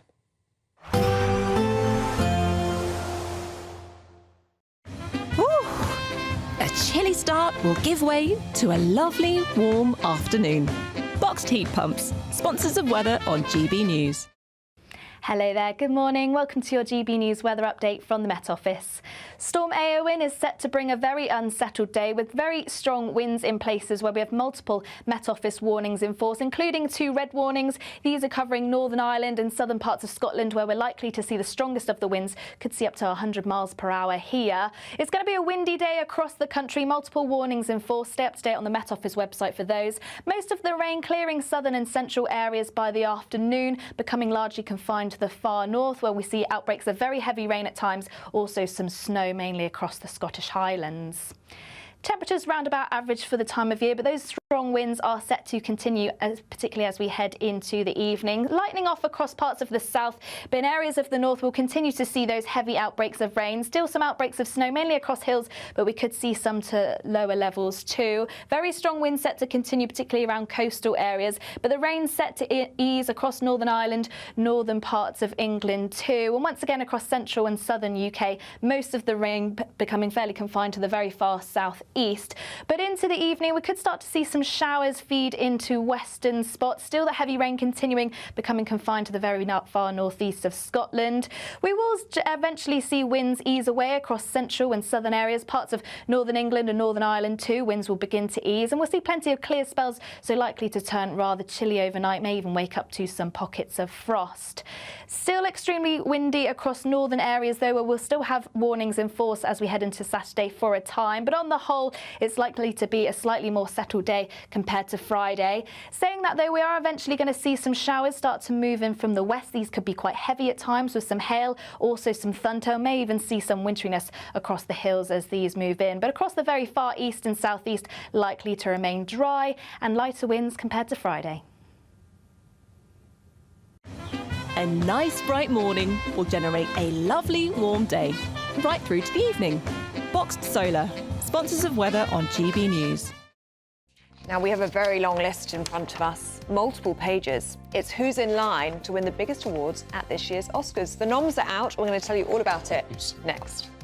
Nom.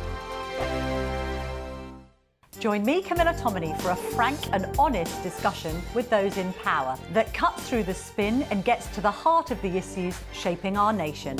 You haven't confirmed that you want to stand as leader, but you haven't ruled it out either. This report basically says that he's not fit to stand trial. Is he indecisive? Incompetent? I deliver the dose of reality Westminster needs. That's the Camilla Tominey Show at 9:30 every Sunday on GB News, the People's Channel, Britain's news channel. Lee Anderson's Real World, Fridays from 7 p.m. Aaron McLean, the goal machine here, used to play for Peterborough United. You bagged loads of goals for them back in the day. But I've got a bone to pick with you, young man. You scored at the City ground against Nottingham Forest for, was it Hull City? For Hull City, yeah. Why did you do that? Well, that was my job, unfortunately. I must say, that was actually one of my favourite goals. Was it really? Because I remember, obviously, playing at the City ground, unbelievable stadium, historic. It is great. So, and we beat you 1-0. OK, no need to rub it in. These sports clubs, whether it's football or rugby or whatever, should offer 2 alternatives, either a professional footballer, or if you don't quite make it, you can still go and play football at a lower level, but have a career as well, maybe be an electrician or a plumber. 100%. You know, listen, I've had multiple conversations with various different people, whether it's the PFA or whether it's clubs. Even players who do have careers, you know, there's so many that don't make it and don't quite make it to the level or only play at a lower level. There's so many that do have long careers, but once you come to the end of that, you've spent, you know, for me, I spent 20 years as a professional footballer. Once I finished playing, what do you then do for the rest of your life? You know, at 35, once you retire, you still have to have a purpose in life. Yeah. But I'd almost be starting from ground zero.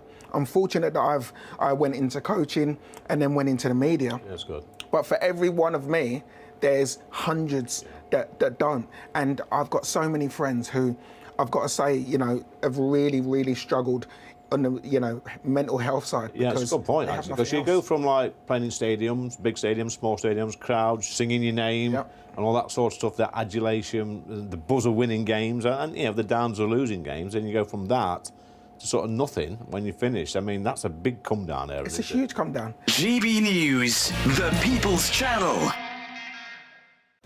We're proud to be GB News, the People's Channel. And as you know, we always love to hear your views. Now, there's a new way of getting in touch with us at gbnews.com/yoursay. By commenting, you can be part of a live conversation and join our GB News community. You can even talk to me, Bev Turner, or any of the members of the GB News family. I'm Andrew Pearce. This is GB News, the People's Channel, Britain's news channel.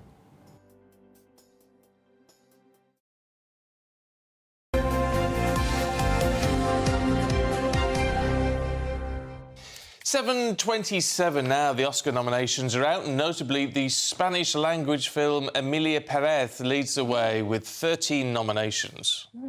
Wicked's Ariana Grande has been nominated for Best Supporting Actress, with co-star Cynthia Erivo up for Best Actress. So Elton John achieved his 5th original song nomination after the release of his music documentary song Never Too Late. Well, joining us now in the studio is our showbiz reporter, Stephanie Tetchy. Good morning, Good Stephanie. morning. And the noms are out. They are out. It's been a delay, though, and rightly so. The Academy read the room right this year due to the horrific and devastating wildfires in Southern California. These nominations were supposed to come out last week, but they've delayed it by a week, and I think that was the right thing to do. And I do think the 97th Oscars Awards is going to be a toned-down affair. We're not going to be having live performances. Someone like Elton John, who's been nominated for his song Never Too Late, we would have expected Elton to be by his piano performing, but the Oscars says no, we're not going to have live performances this year. It's all going to be celebrating songwriters. But it has been an interesting year because we're seeing Emilia Pérez. Once it's out in cinemas, I do recommend people to see it. It's about a drug cartel boss who decides to change his sex. So that's going to be making headlines over the next few weeks. And Ellie, I know you're a fan of Wicked. Yeah, great. And they've got 10 nominations, and leading the way for the Brits is Cynthia Erivo, who's up for Best Actress, and I really do hope she does get it, but she's up against stiff competition against Demi Moore, and this is her first Oscar nomination in a career which spans over 40 years. She's now 63 years old, getting her first Oscar nomination, and The Substance is a great film. It tackles about ageing and beauty, which Hollywood is all about, so I think it's going to do really, really well. Talking about first-time nods, I'm surprised at this. It's Guy Pearce for The Brutalist. Yes. He's not been nominated before. No, he hasn't. I mean, you might all know him from Mike. Yeah. But I tell you what, he's done some really solid movies. He has done some solid movies, but it's all about what the Academy thinks is going to be the pick of the flavour for the season. And The Brutalist, it's a post-Holocaust drama starring Adrian Brody, and the cast is just fantastic. I find that when you get these kind of films which are post-World War II, they always do well with the Academy because the plot is very gripping, and I think the acting he's done is quite amazing as well. So I hope someone like him, even though I think he may be not a clear favourite, I hope he does well on the night. Yeah, we hope so. What about notable snubs? Angelina Jolie, she stars in Maria. It's about the opera singer Maria Callas. Again, Angelina's had a good comeback with this film. She got nominated for a Golden Globe, but surprisingly, it fell short for the Oscars. But there was a lot of say that it wasn't going to do well. Again, with Nicole Kidman and Baby Girl, seeing her as a lover with a younger toy boy. Oh, yeah, again, it was quite a stir. Well, that's it. But, you know, these kind of movies, they do well in the box offices, but it's all about the award, the members of the Academy and what they pick, and we find that these kind of films tend not to do well. What I'm quite surprised about was Gladiator. Done well in the box office, but it's only picked up one award, and that was only for a technical award. So you've had people like Denzel Washington, who people thought would be nominated because he's a terrific actor. Paul Mescal, again, missed it. So I understand why sometimes people have fallen out in love with the Oscars, because it's not about what people see in the cinemas. It's very industry focused. Which is why I'm got to be honest, I'm surprised Wicked is in there. I thought that would have been seen as too commercial. Well, that's the thing, Stephen. It's racked up all these awards, and people are like 10 awards, but I guarantee you on a night it probably won't do well. That's just my prediction. I think when it comes to the musicals, the last one that was really good hit with the Oscars was Chicago, and that was, God knows, like 2003. So I think on the night they might pick up some technical ones, but I doubt they will pick the acting ones. I think it'll be a big year for Emilia Pérez. I think The Brutalist and Demi Moore, that's who I'm banking for the Best Actress. OK. Stephanie Tetchy, good to see you. Thank you. Oh, on Oscar night? Yes. Are you going to be having like an Oscar party? I will be up. I have to watch it. I love awards, but you know, it's like back-to-back next month. We've got the Brits on the Saturday, then we've got the Oscars on the Sunday, so it's going to be a big weekend for me. I wish I could be everywhere. Your season, it is my season, hence why I'm back in town. Yeah, good to see you. Oh, all right, she's been in Costa Rica.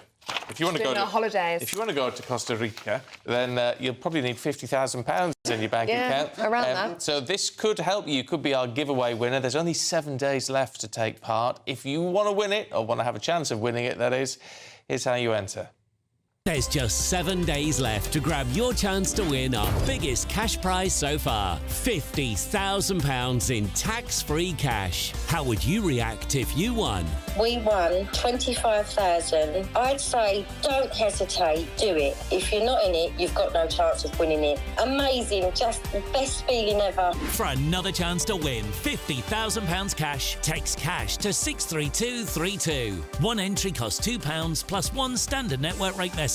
Or text bonus to 63232. 5 entries cost £5 plus one standard network rate message. Go to gbnews.com/win. Entries start from just £2. You can call 0903 681 3232. Calls cost £2 plus your network access charge. Or post your name and number to GB10 PO Box 8690 Derby DE1 9TT.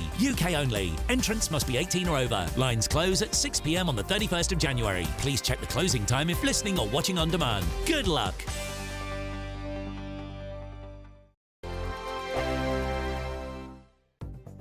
The latest GB News travel.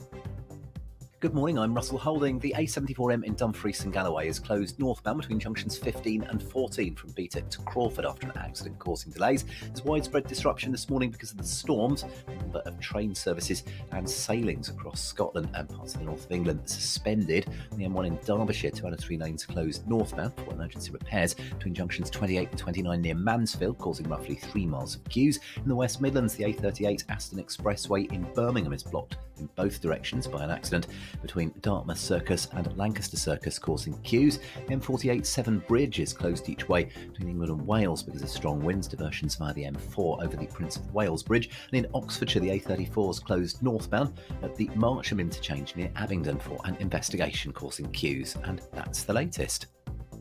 You can stay up to date throughout the day by visiting our website, gbnews.com. Good Afternoon Britain isn't just about us. The wonderful thing about this programme is it's about everyone watching. It's an interactive programme. Well, there absolutely is something to see here, and we're going to be talking about it more. Whether it's breaking royal news, Will, please bring us up to date, or indeed a particularly punchy speech in the House of Commons. Very, very curious. We bring it to you live, and then we bring you live reaction as well. That's Good Afternoon Britain, weekdays from midday. Only on GB News, the People's Channel, Britain's news channel. Join me, Camilla Tominey, for a frank and honest discussion with those in power that cuts through the spin and gets to the heart of the issues shaping our nation. You haven't confirmed that you want to stand as leader, but you haven't ruled it out either. This report basically says that he's not fit to stand trial. Is he indecisive? Incompetent? I deliver the dose of reality Westminster needs. That's the Camilla Tominey Show at 9:30 every Sunday on GB News, the People's Channel, Britain's news channel. Hi, I'm Michelle Dewberry, and my show is your opportunity to cut through all the noise and dive in headfirst to some robust debates. Ideas clash. Situation, isn't it? Because the failure is you're deliberately avoiding my point. Nothing's held back, And if you think this is the end of it, wait for more. and we do not shy away from the difficult stuff. Sometimes I want to shake people and say, if only you understood. So join me on Jubes and Kerr weeknights at 6 p.m. only on GB News, Britain's news channel. It's Patrick Christie's Tonight, and here we do things differently. It's explaining the absolute madness of this, doesn't it? It's explosive. I mean, this is very good. It's lively. 850. Your government sat there, Sean, and it did nothing. It's controversial. And the Middle East has been in turmoil since before I was born. It's everything you need to kickstart your evening. Everyone's had their Weetabix tonight. I love to see it. That's Patrick Christie's Tonight, weeknights from 9 p.m. Only on GB News, the People's Channel, Britain's news channel.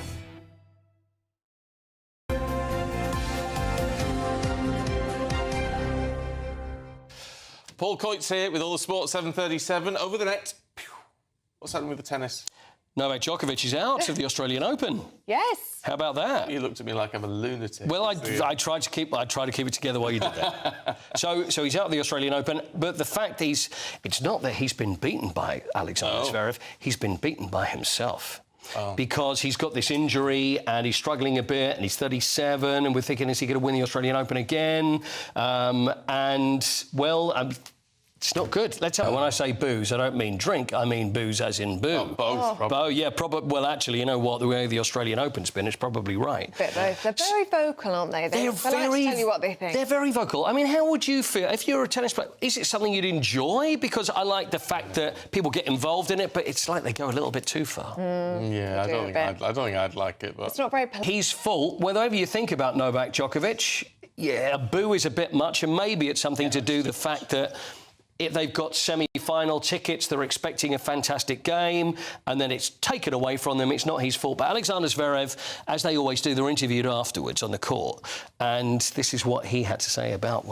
It is, but you know what? Fans are so fickle. They are. So full of baloney sometimes. You get these people that are going, boo, boo, and then he'll go out and say, listen...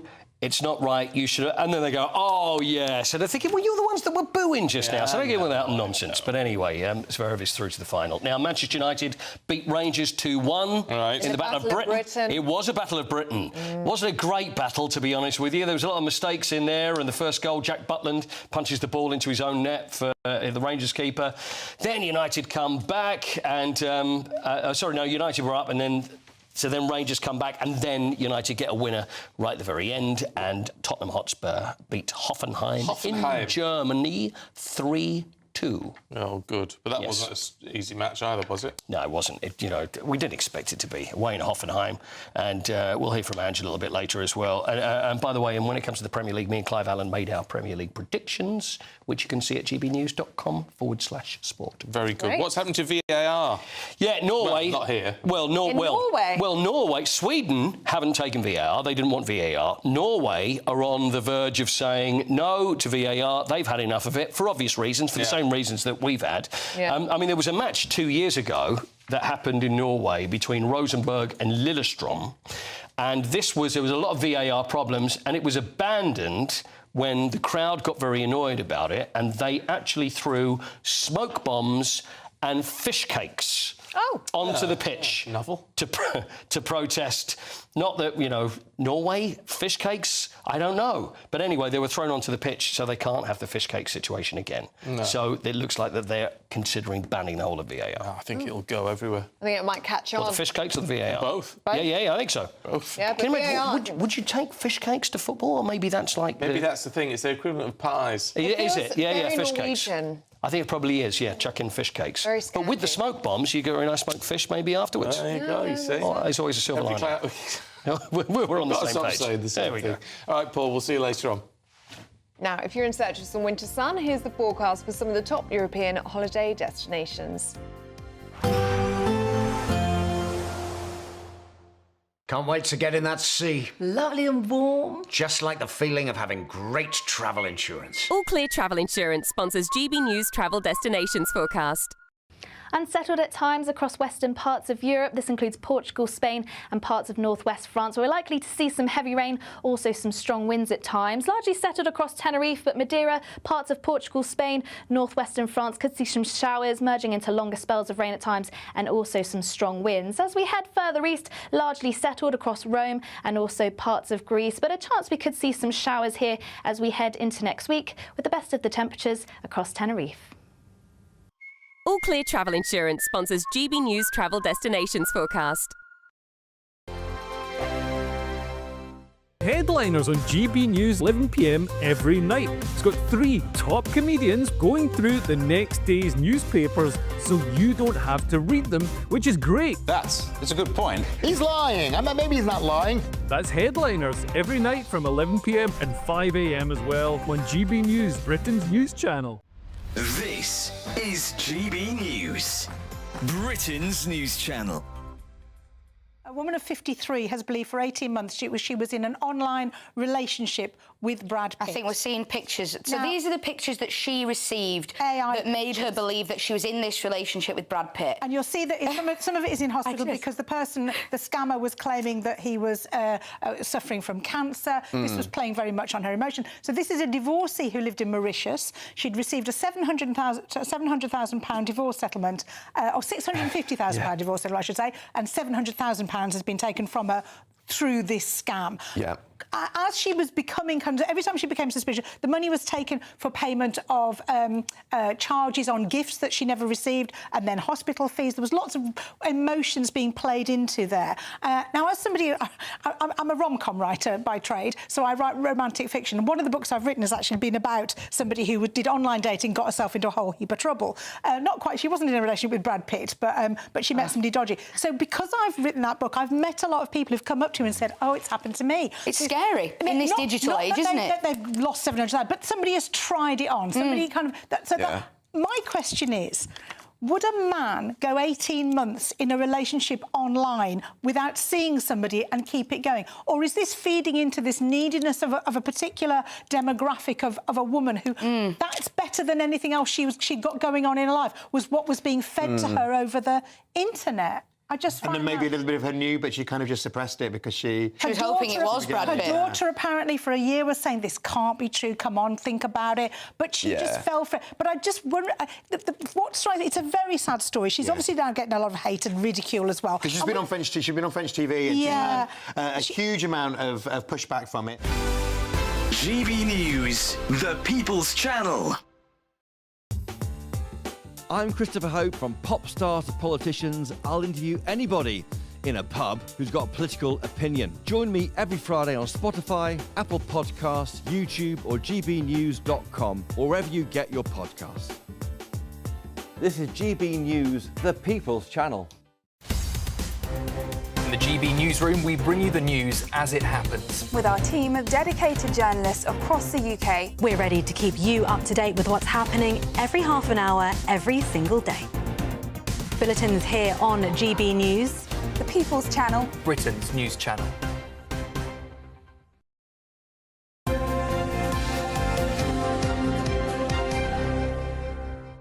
Time for the papers, 7:45. Charlie Rowley and Andy Williams joining us once again. Hello, you two. Morning. Andy, can we talk about non-DOMs? Changing the non-DOM status, of course, was going to fund everything the Labour government was going to do. Obviously, that's not working. That's not what they said, is it, Stephen? But yeah, they announced they were changing the rules on basically scrapping non-DOM status at the budget, which actually was a Labour policy for a long time. The Tories kind of got ahead of it. Jeremy Hunt basically did it anyway, and Labour sort of finished the job. But now, Rachel Reeves at Davos yesterday has said, well, actually, we've looked at it, and it's not going to bring in the money we thought it would. In fact, it's not going to bring in money at all. No, I know. And I have to say, when the top 1% of earners pay 30% of our tax revenue, and the top 0.1% earners pay about 10% of our tax revenue, this should have been fairly obvious. That you want to keep them in the country. Yes, and there are other countries who have systems that actually... Were you sighing, Stephen? I'm sighing because you say it's become obvious to Rachel Reeves. It was obvious to everybody else before the election, but they refused to acknowledge it. Well, this is my frustration with the Labour government so far, is that some of this stuff that was obvious, they pushed along with anyway, and now the figures are confronting them and going, oh, yeah, actually.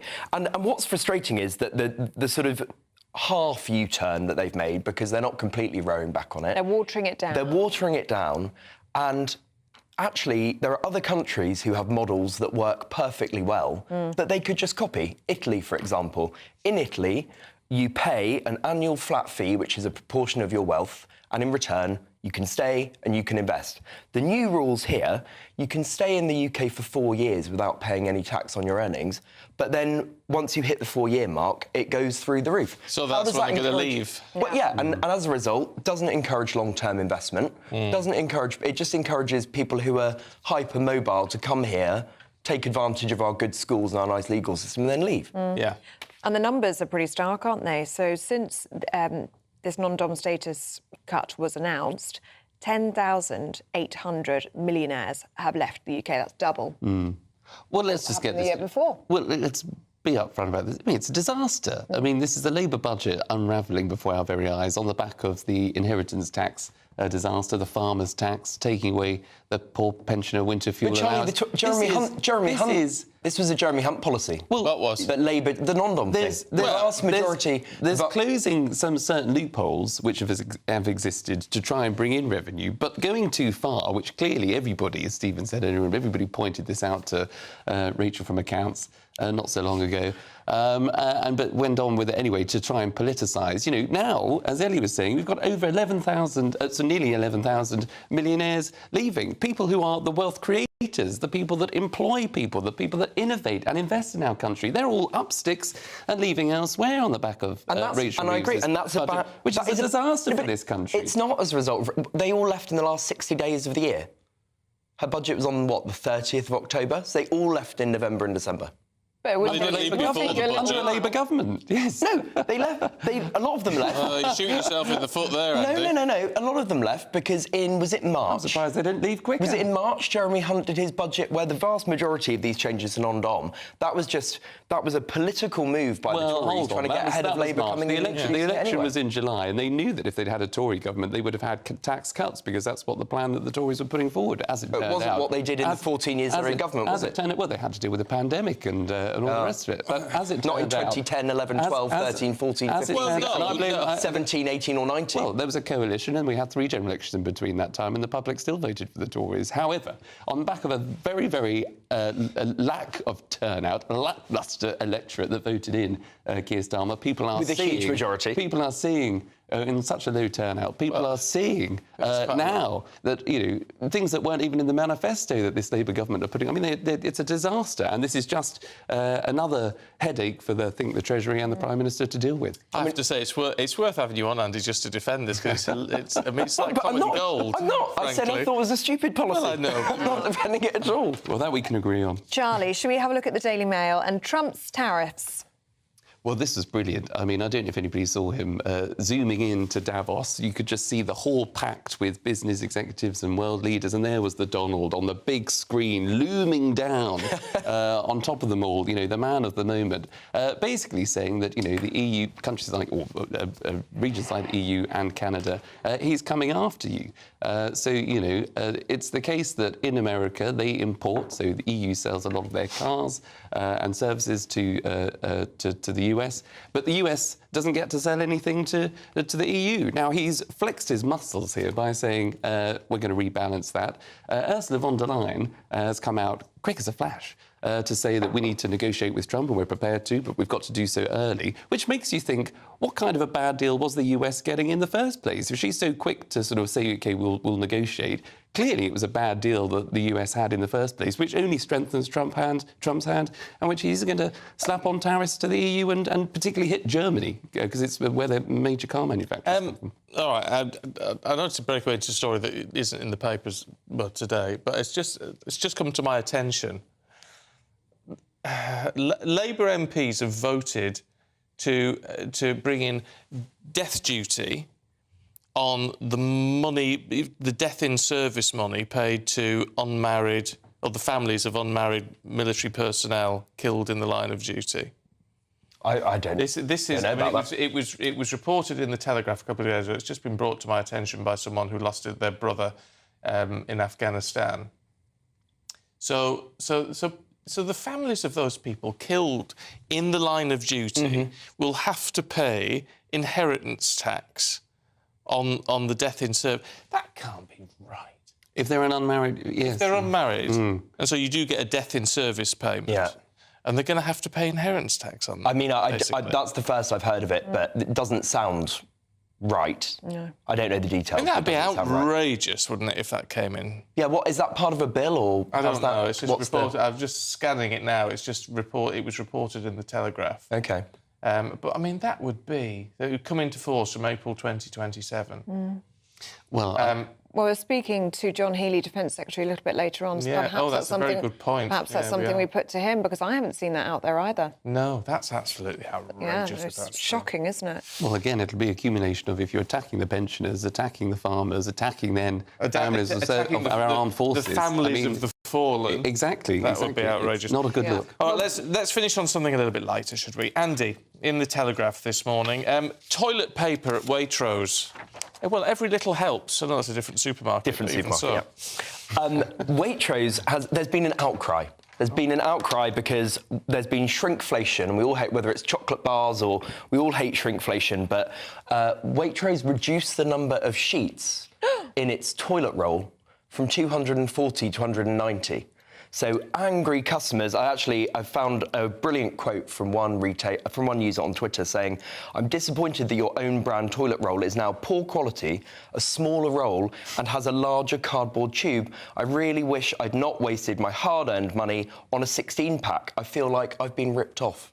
So people are furious, and Waitrose have had to reverse their decision to shrink the amount of toilet paper. At least they're listening. Who's counting these sheets? Who's counting these Right, you two. Good point. Out of time. Thank you. Numbering them. Here's the weather.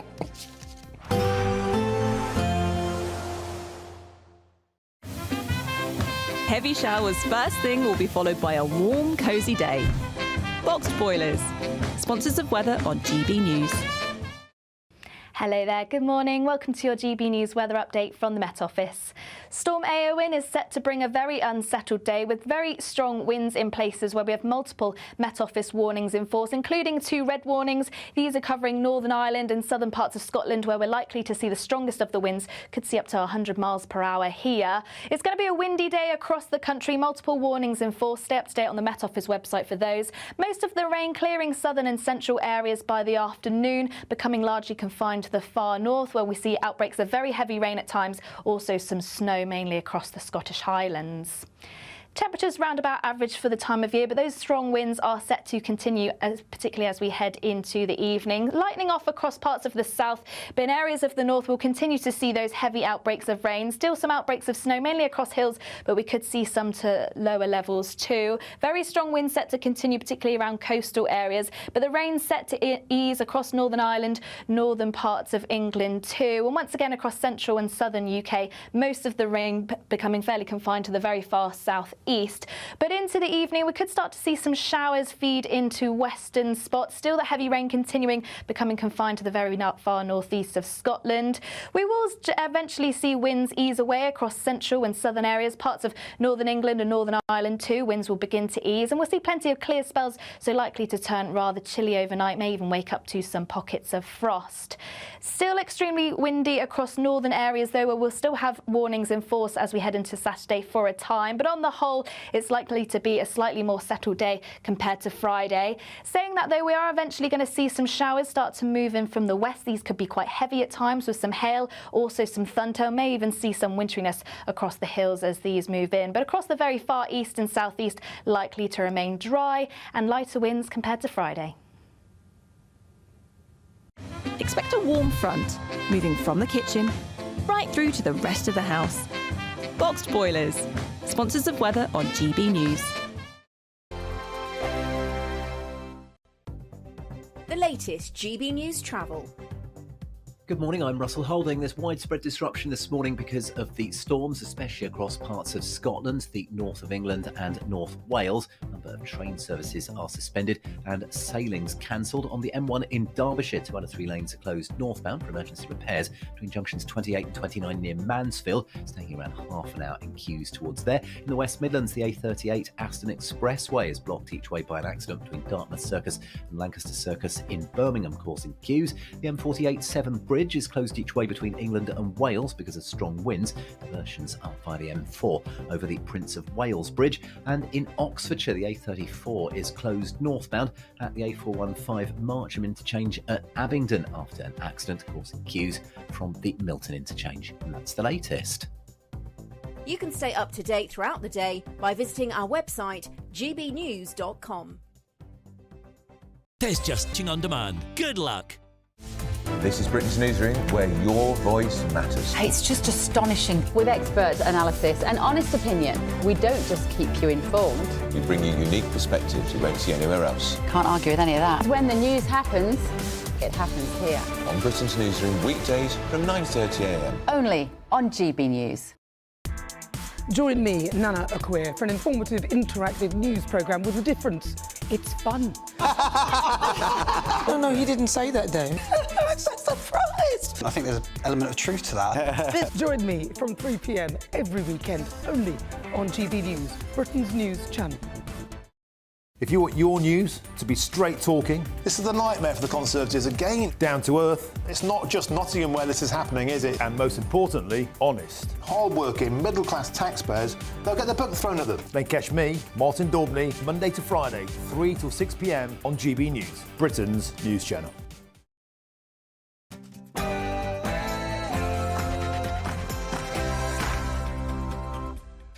Good morning. The worst storm of the century. Storm Erwin batters Britain with hurricane-force winds expected to reach up to 100 miles per hour in some parts of the country. Hundreds of schools closed, flights cancelled, trains delayed as the Met Office issues a danger to life weather warning.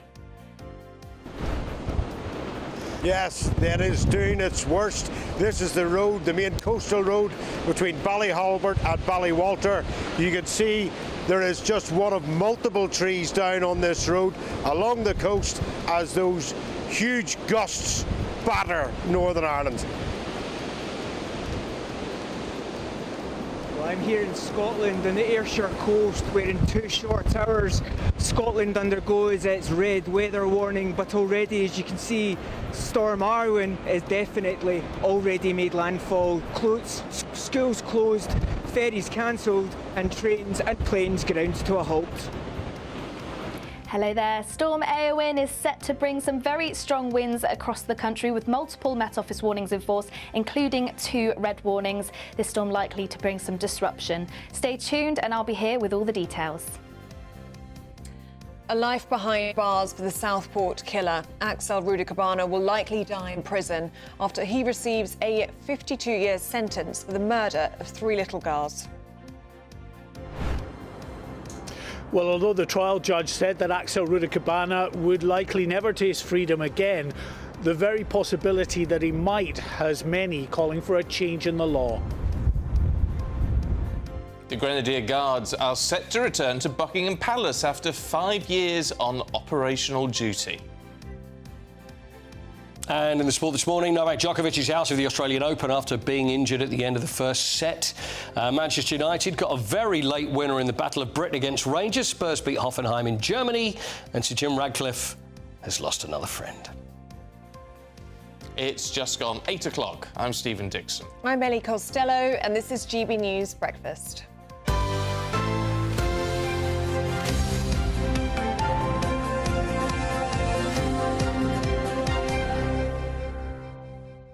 Now, are you ashamed at how much fruit and veg you end up throwing in the bin? Yes, I am. Yes. What are you throwing away? I throw away bananas. A lot? Yeah, because I like them when they're perfect. I don't like them one side or too ripe or not ripe enough. And if they're not perfect, I don't do it. And then I bring them into work and then I leave them in a bag and then they get black and soft and I end up throwing them away. Yeah. It's a very short window when a banana is good. But It is. This is in the papers today. Research by Aldi saying that the #1 food item that we throw in the bin is bananas. It's bananas. There you go. On average, we're throwing away 114 each per year. That's a lot. It's 2 a week. I don't throw that many away. You did the maths very quickly on that. Yeah, that was very good. Very good. Had you been practicing in the break? Yeah.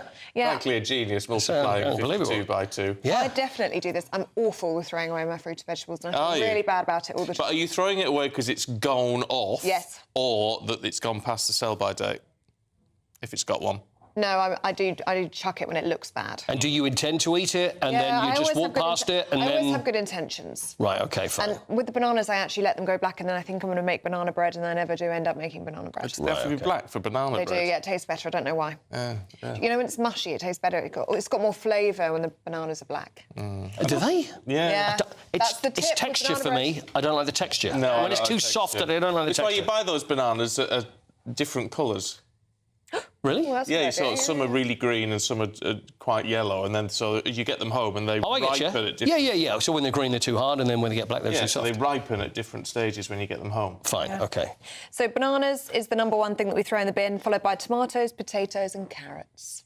OK. Yeah. That's what's in there. Carrots will last forever. Carrots do last forever. And potatoes, I feel like you can just peel them, can't you, if there are any bits that They go a bit... If they're seeding, they do... When you get those... Gritty, yeah. Have you had mashed banana? I have had mashed banana. Mashed banana. Nice and porridge. Little tip, mashed banana, mash up your banana. A little bit of sugar on the top.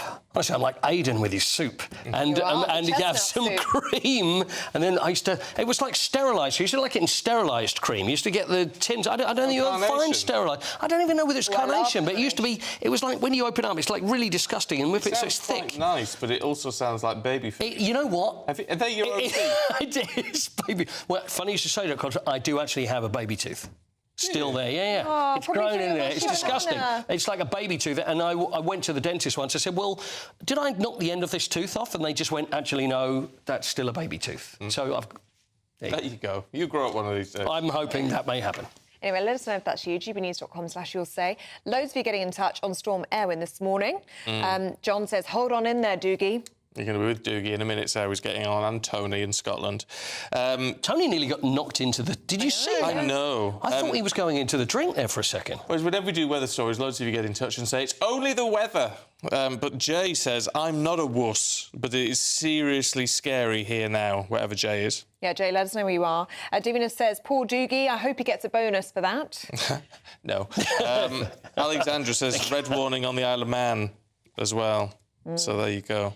Yeah, do keep your views going in. It is our top story today. It is, yeah, because Storm Erwin has starting to hit now, and forecasters have raised this rare threat to life red weather warning. Well, over 4 million people across Northern Ireland and Scotland received emergency alerts from the Met Office last night with guidance on how to stay safe ahead of the raging storm. Well, it's meant that thousands of schools have closed. Local authorities are warning commuters to avoid travel at all costs. Well, with us now with the latest is GB News Northern Ireland reporter Doogie Beattie and Scotland reporter Tony Maguire. Doogie, let's start with you. How's it looking there? Well, it's looking quite bad. The winds are still very, very severe. They are gusts and they're causing trees to come down. You can see this behind me is the main road, coastal road from Ballyhalbert, Ballywalter, Donaghadee and into Bangor. There are multiple trees down across this road and it is causing some disruption, but mainly they are bringing power lines down and cutting off power from huge swathes of Northern Ireland. County Down, Cumber, Ballynahinch, so far just in this area have had trees down that has basically brought the power out. There has been sea surges along the coastal road. As you've seen this morning, the harbour walls and sea walls were being breached by huge waves, causing problems on the roads. And really, travel has been at the front of all the warnings. Stay away from the roads, stay at home. That's why they've closed the schools in Northern Ireland today, hoping that people will heed those warnings. And I can tell you, just here, we are trying to get to Ballynahinch. We didn't get a mile up the road. We looked at this and we now know that there's more down. So it really will be the aftermath of the storm over the weekend when the electricity services will have to be working extremely hard to restore power to those who have lost it. Yeah, they will. Well, pretty grim there then, Doogie. Let's head to Ayrshire and Tony Maguire. Morning, Tony. What's happening? Good morning. Well, we're about a couple of hours behind Doogie just now, and Storm Erwin already made landfall. As you can see, the winds here at Troon Harbour chopping the waters up, something awful. And indeed, all the way down here, about 10 miles before we got to my location, already the roads completely strewn with branches and detritus as the winds pick up speed. Now already, as you've heard, we're expecting gusts of up to 100 miles an hour today, and while Scotland is no stranger to red weather warnings, it is quite unusual that so far south we experience a weather event of this magnitude. because of the way that the storm has cycled across the Atlantic and become turbocharged. It's barrelling straight towards Scotland's central belt, and of course the lowlands that connect Glasgow and the west coast over to Edinburgh. Well, these strong winds are expected to cause some really major damage. Now, across Scotland already, ferries have been cancelled. We've seen flights grounded and schools across the southern of Scotland closed, and workplaces, many of them following suit. And interestingly, the Southern Energy Network here in Scotland, they've tracked that the storm is now actually going to go up a little higher than they first anticipated, and this means that they're going to be redeploying more people upwards into the lower Highlands to make sure that any communities who are cut off through energy, electricity and indeed various internet services, well, they're going to be fast on that to make sure that happens. But still, we're about 2 hours away from that red weather warning taking effect, and if this is what it's like at 8 o'clock, then, well, you'll have to come back and see what it's like around 10. And Tony, how's it feeling for you out there standing in the middle of it? We can see that wind really knocking you around there. Yeah, indeed. Well, I would say that I was quite shocked when I got out of the car, but already I've been here about half an hour at the Port of Troon, and already the winds are definitely picking up in speed and ferocity. I'm just going to quickly step out the way. You can see some of the sea behind me. It's remarkably choppy here, and we're digging in for a long one here in Ayrshire. You are. All right, Tony and Doogie, we'll catch you both later on. Thank you. Stay safe, you two. And Tony makes me nervous near the body of water, so Yeah, do be careful, you two. He might be farther away from it than it looks. Well, I hope so. But Looks like he's right on the edge. You wouldn't want to be too close to all of that. Don't go out today if you're in those really badly affected areas. Don't follow their example. Well, no, it's their job, though. That's their job. They're there to tell us about it. Yes. They're professionals. And they've got teams with them. So. But yeah, don't go out if you really don't have to. It's not worth it.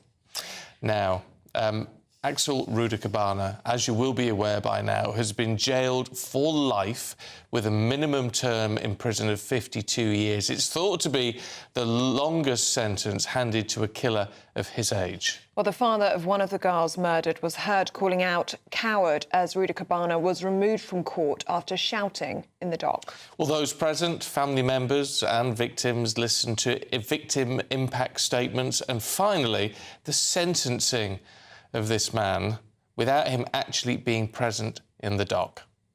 Well, our Home and Security editor Mark White has this report.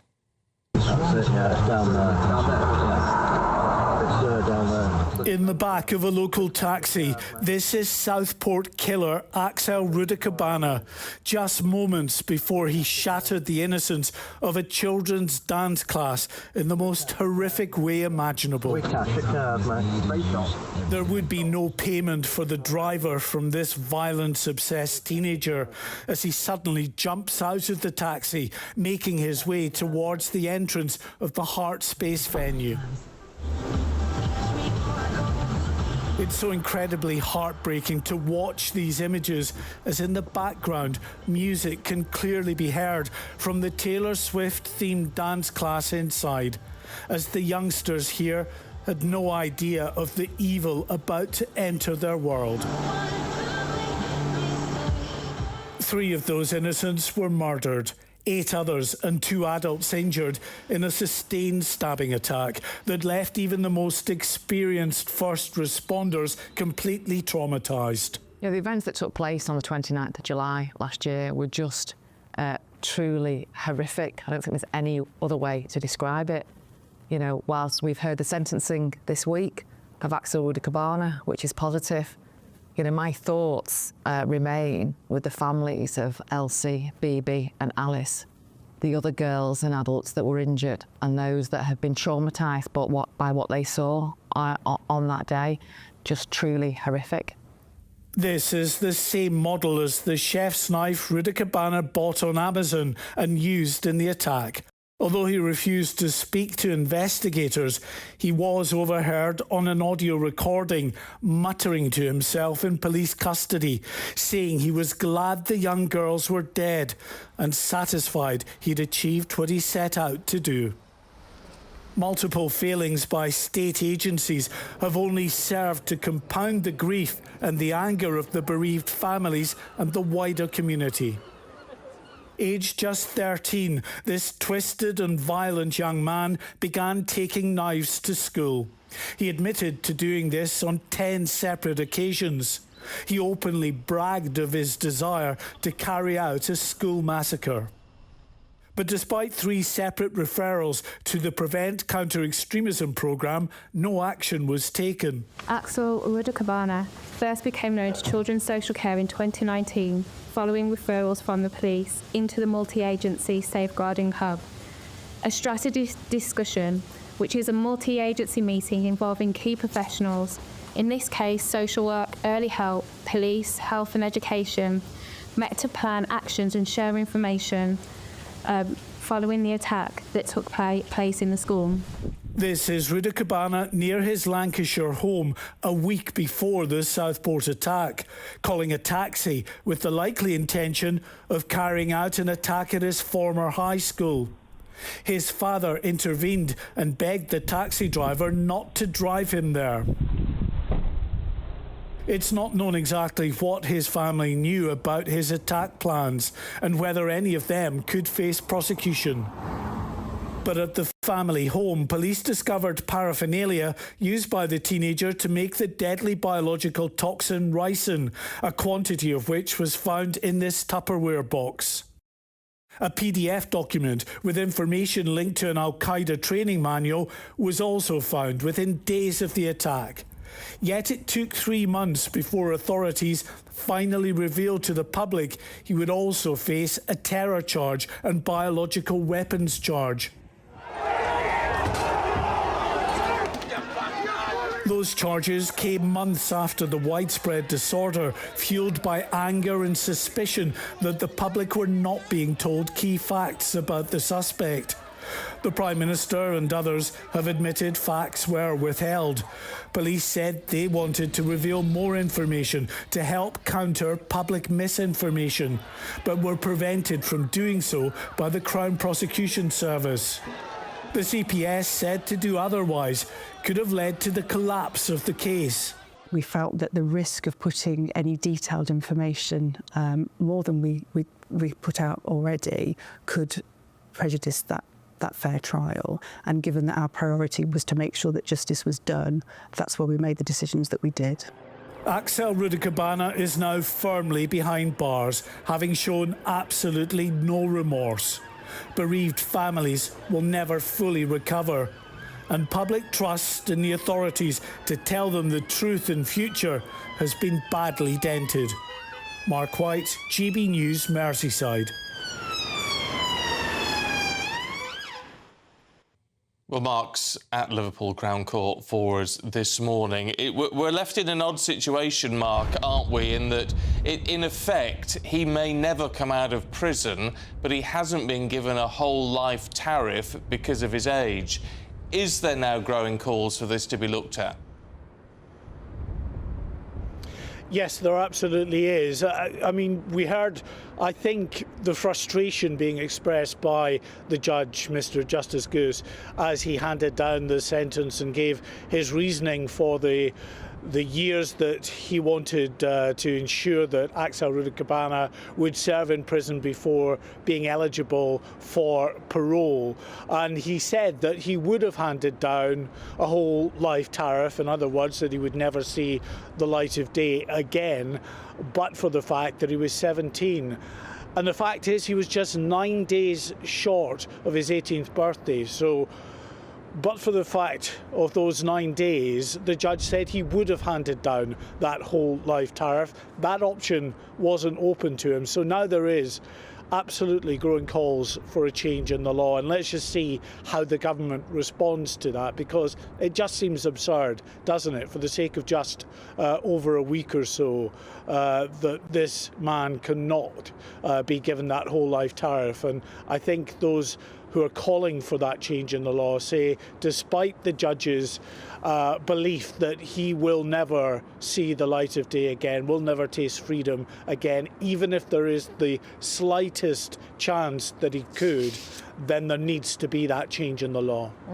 And also, Mark, calls for defendants to be forced to attend their sentences, because yesterday we saw Axel Rudicabaner's awful behaviour in the dock, where he refused to sit through not only the sentencing but also those all-important victim impact statements from the family. Yeah, this is a difficult one because clearly the judge, the team in court, have no real say in how someone is going to behave in the dock. For the most part, most defendants, those convicted of a crime, tend to behave themselves in the dock, of course, because they know if they don't, that can add to the sentence passed, on them as well.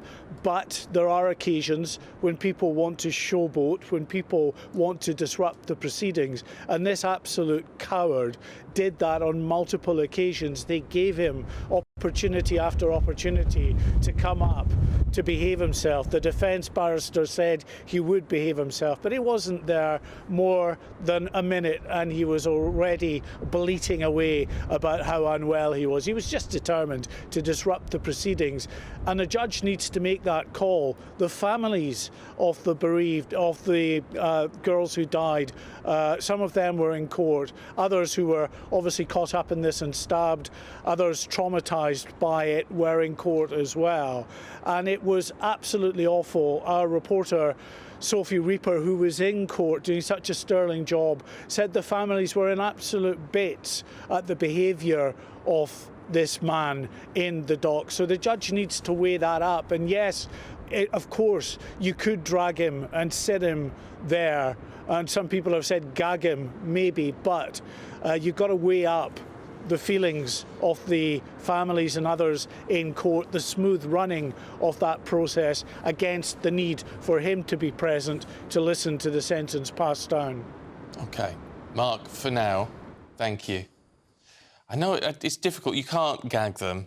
No. I don't see how you can get away with that. I don't see why... I mean, it's money, isn't it? You can build, like, a soundproof booth with these glass things where you can't... That's a good idea. And just so you can't hear him, or it's all extremely muffled. But he can hear you. But he is forced to stand there handcuffed, and he's forced... He can yell and scream all he likes, but he has to hear what is being said. I don't know. Well, something like that is actually a very good idea, I think, because we're seeing this pattern of defendants. It was Olivia Pratt-Corbell happened in that case, where the defendant refused to hear his sentence, and again here, other cases as well. Does it matter though, in the sense they're being sentenced, they're going down?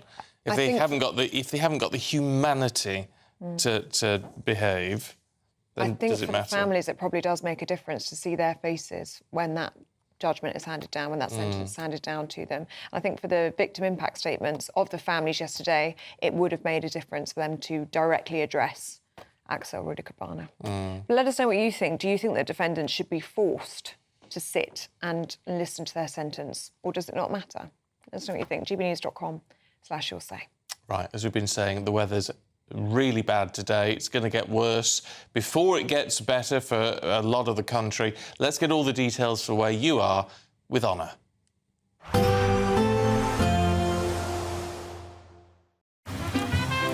Despite the morning rain, it'll be a nice, warm, cosy day ahead.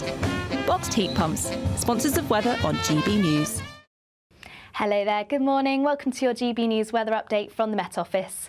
Storm Eowyn is set to bring a very unsettled day with very strong winds in places where we have multiple Met Office warnings in force, including 2 red warnings. These are covering Northern Ireland and southern parts of Scotland, where we're likely to see the strongest of the winds. Could see up to 100 miles per hour here. It's going to be a windy day across the country. Multiple warnings in force. Stay up to date on the Met Office website for those. Most of the rain clearing southern and central areas by the afternoon, becoming largely confined to the far north, where we see outbreaks of very heavy rain at times, also some snow mainly across the Scottish Highlands.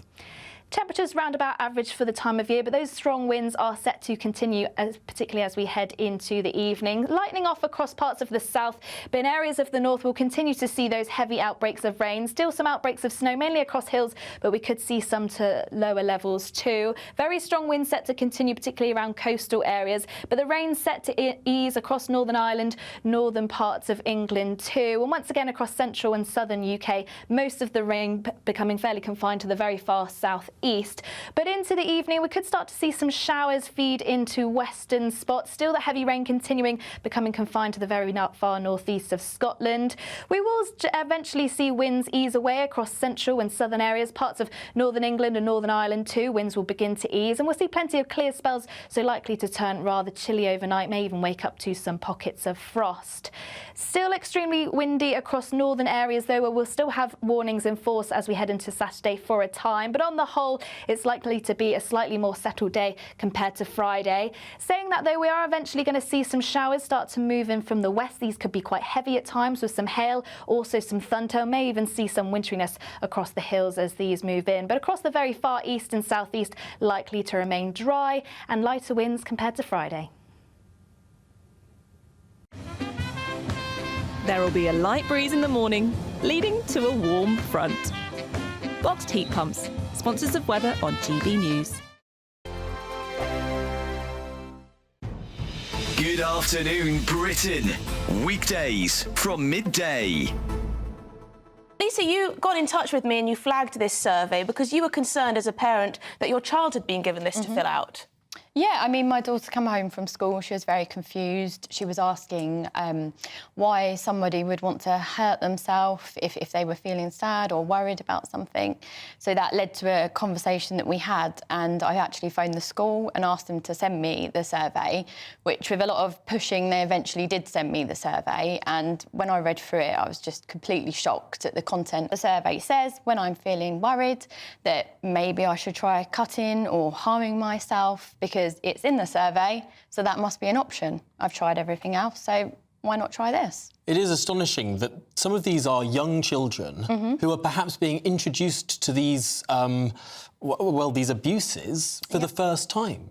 Yeah, I mean, there's a list of 17 different types of drugs, some of which I've actually never heard of myself. I mean, the wording on here is, have you ever got high from taking drugs? I mean... And we know that some of these behaviours, self-harm, gender dysphoria, taking drugs, are psychologically contagious. Children do them because they see other children do them, or they find out about them from the internet or from surveys like this. So the idea that this is just information gathering and won't go any further than that is ridiculous. There was a similar survey in Scotland, I think, about 3 years ago, where children the same age, 11, 12, 13, were asked about their sex lives. How many times have you had sex in the last year? How did you have sex? Did you use contraception? Totally normalising underage sex. So the idea that children are just mini adults and we can confront them with all the same kind of ideas and dilemmas that adults have to face is just ridiculous. GB News, the People's Channel. Good Afternoon Britain isn't just about us. The wonderful thing about this programme is it's about everyone watching. It's an interactive programme. Well, there absolutely is something to see here, and we're going to be talking about it more. Whether it's breaking royal news, Will, please bring us up to date, or indeed a particularly punchy speech in the House of Commons. Very, very curious. We bring it to you live, and then we bring you live reaction as well. That's Good Afternoon Britain, weekdays from midday. Only on GB News, the People's Channel, Britain's news channel. Join me, Camilla Tominey, for a frank and honest discussion with those in power that cuts through the spin and gets to the heart of the issues shaping our nation. You haven't confirmed that you want to stand as leader, but you haven't ruled it out either. This report basically says that he's not fit to stand trial. Is he indecisive? Incompetent? I deliver the dose of reality Westminster needs. That's the Camilla Tominey Show at 9:30 every Sunday on GB News, the People's Channel, Britain's news channel.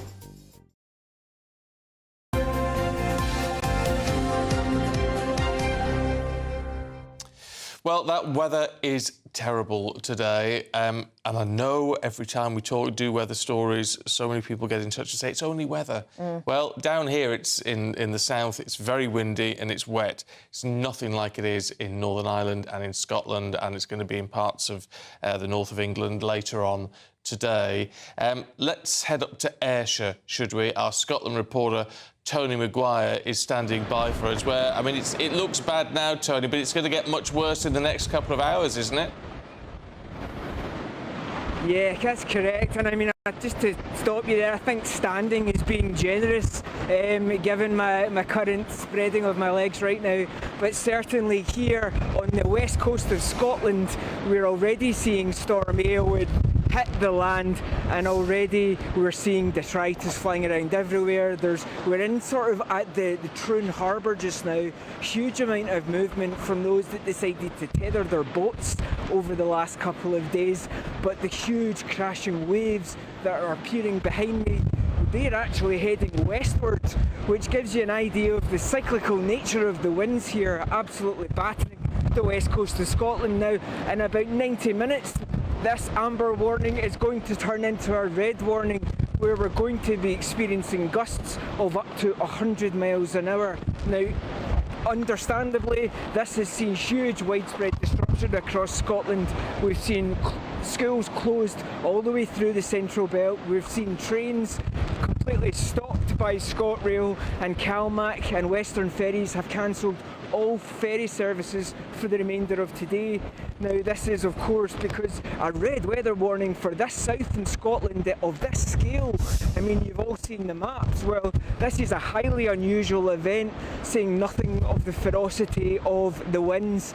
Now, here by the coast, obviously we're going to feel the full brunt of it in the coming hours, but this is going to tear all the way through central Scotland, through the lowlands, with that perfect channel for weather of this type from Glasgow stretching all the way through to the east coast and Edinburgh. And Tony, you were saying even on your way to location this morning, you could see damage already overnight. Yeah, that's correct. And I mean, whether it was overnight or kind of be from the early hours of this morning, I left Glasgow about 6 o'clock this morning, and already there was the iconic wheelie bins lying all over the place on the road in my street. But even as we got closer to the coast, all the branches that had fallen all the way across the road, even on the main roads, and as I got down into Troon just now this morning, certainly a lot of these metal fences and a lot of kind of temporary structures were strewn across the road as well. And if you can imagine, this was only in the kind of amber warning stage of Storm Aelwyd, and this is going to be, you know, a huge amount of disruption for Scotland. The warnings from the Scottish and UK governments have been stay inside, stay safe, and stay out the way of Storm Aelwyd.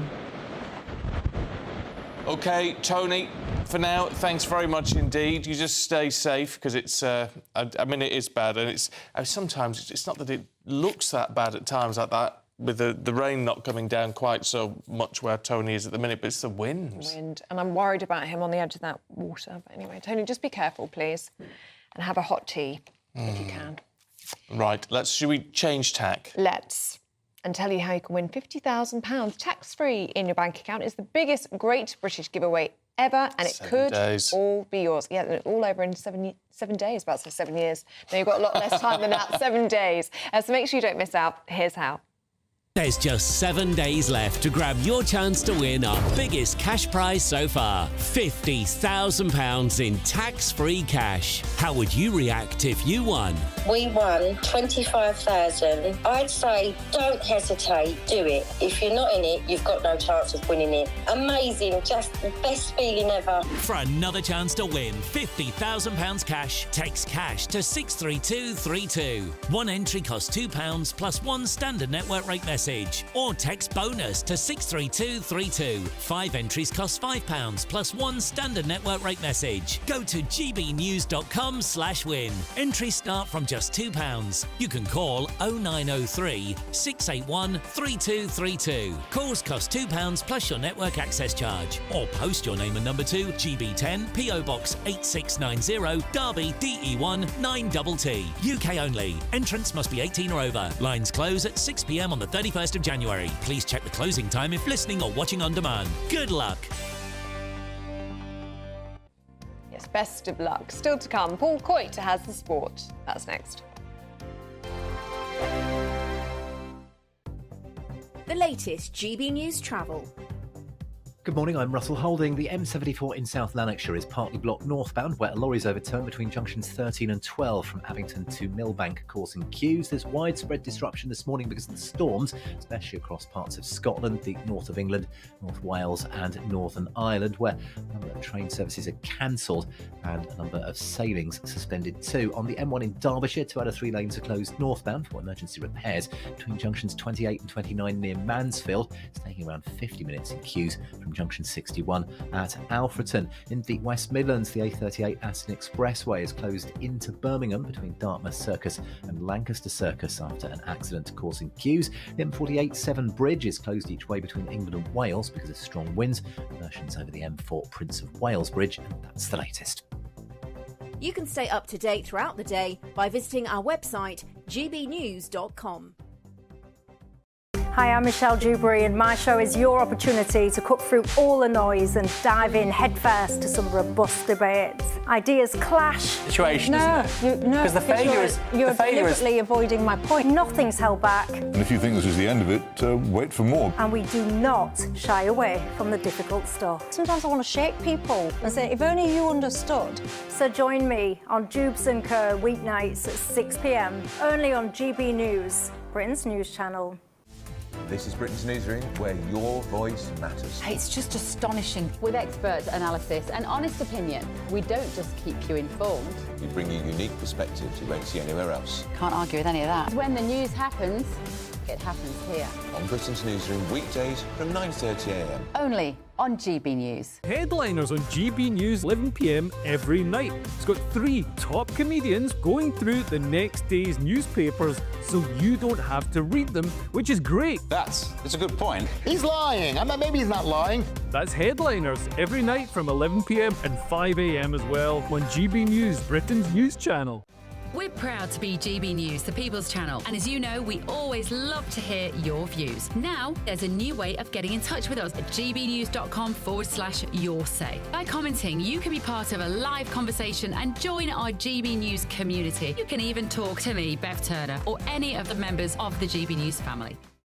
It's Patrick Christie's Tonight, and here we do things differently. It's explaining the absolute madness of this, doesn't it? It's explosive. I mean, this is very good. It's lively. 850. Your government sat there, Sean, and it did nothing. It's controversial. And the Middle East has been in turmoil since before I was born. It's everything you need to kickstart your evening. Everyone's had their Weetabix tonight. I love to see it. That's Patrick Christie's Tonight, weeknights from 9 p.m. Only on GB News, the People's Channel, Britain's news channel.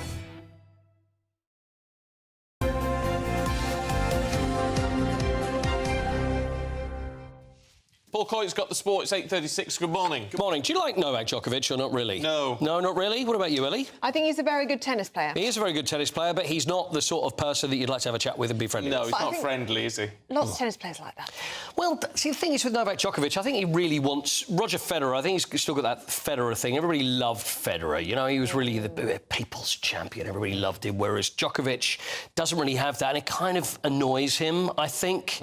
He tries to be charming, but anyway, that's enough about his personality when it comes to his tennis. He's very good at that. He's been knocked out, though, of the Australian Open, but it's done himself, really, because he was injured in the semi-final against Alexander Zverev when they're very vociferous and they do like to say what they think, and they booed, and Alexander Zverev was interviewed after the match, and this is what he had to say.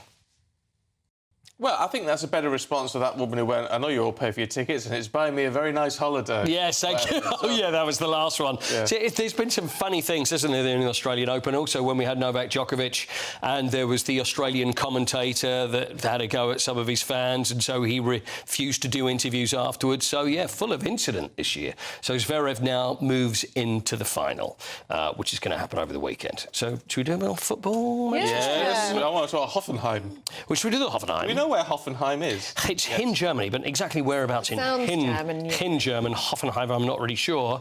So, and yes, I noticed it was TSG 1899 Hoffenheim. That's it. There you go. I don't know where else. Well, Hoffenheim they were like a non-league club in Germany about 20 years ago. Oh, it's They've based risen in up. Hoffenheim.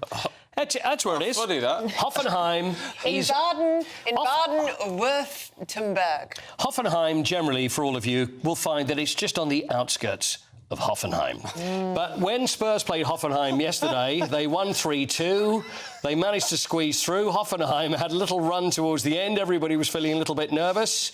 But Spurs have done OK, and they continue into the Europa League, and they've moved into 6th place. Top 8 go through into the next round. Let's hear from Ange Postecoglou. Where's he going to be looking for this one? Down here? Outstanding by the players. Full credit to them.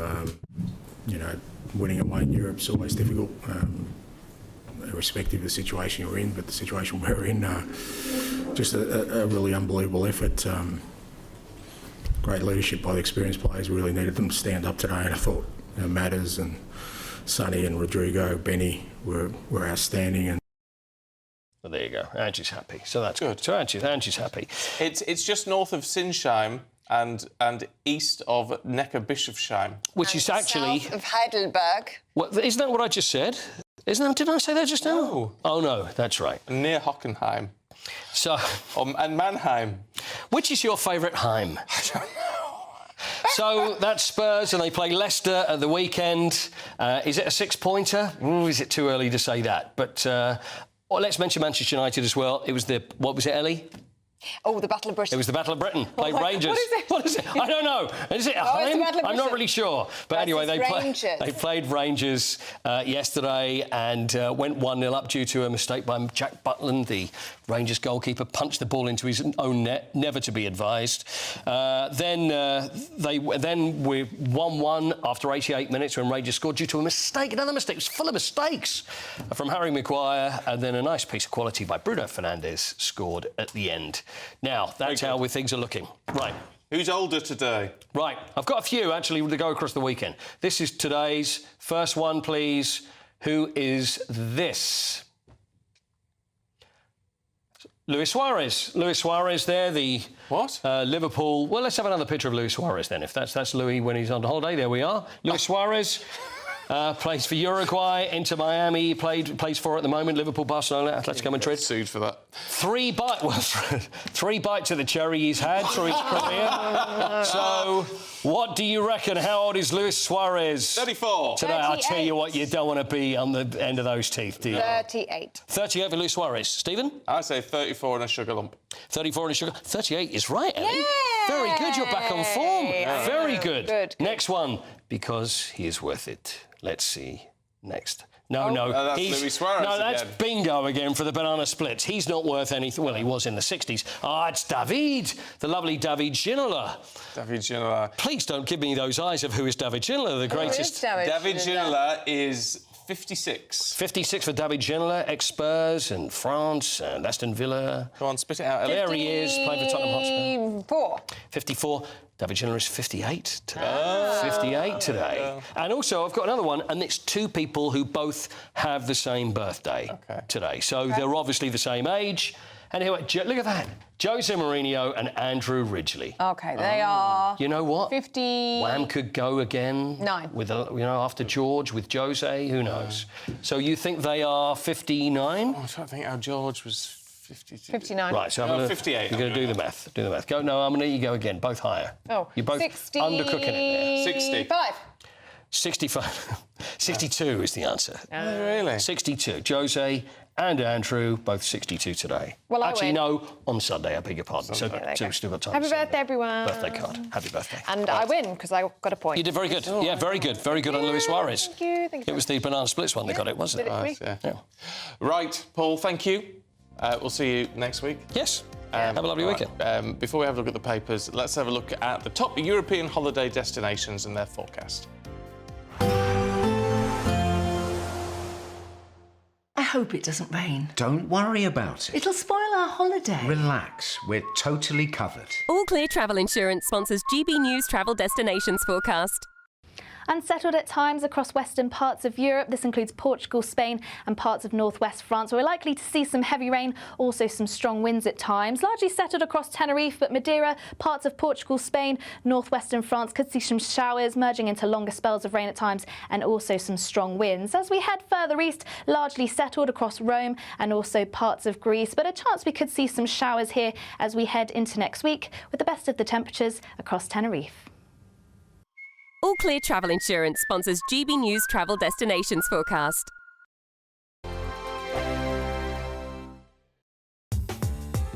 I'm Christopher Hope. From pop stars to politicians, I'll interview anybody in a pub who's got a political opinion. Join me every Friday on Spotify, Apple Podcasts, YouTube or gbnews.com, or wherever you get your podcasts. This is GB News, the People's Channel.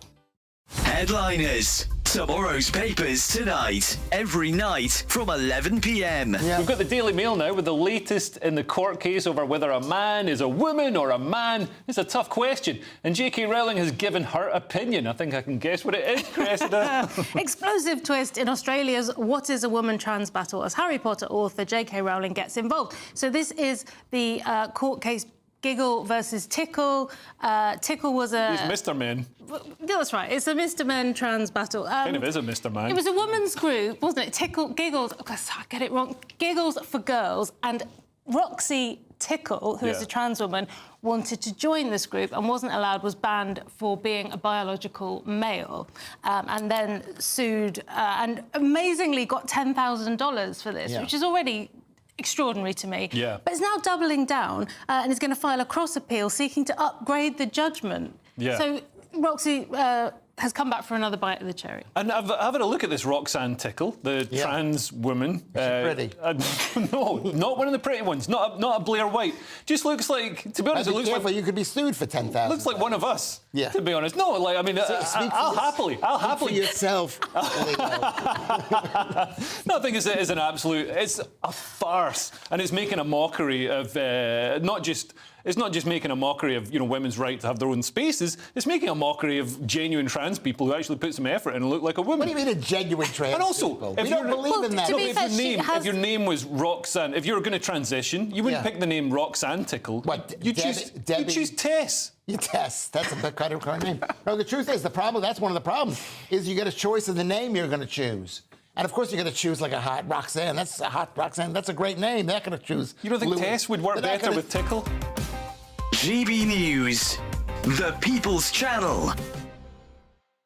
We're proud to be GB News, the People's Channel. And as you know, we always love to hear your views. Now, there's a new way of getting in touch with us at gbnews.com/yoursay. By commenting, you can be part of a live conversation and join our GB News community. You can even talk to me, Bev Turner, or any of the members of the GB News family. In the GB Newsroom, we bring you the news as it happens. With our team of dedicated journalists across the UK, we're ready to keep you up to date with what's happening every half an hour, every single day. Bulletins here on GB News, the People's Channel, Britain's news channel.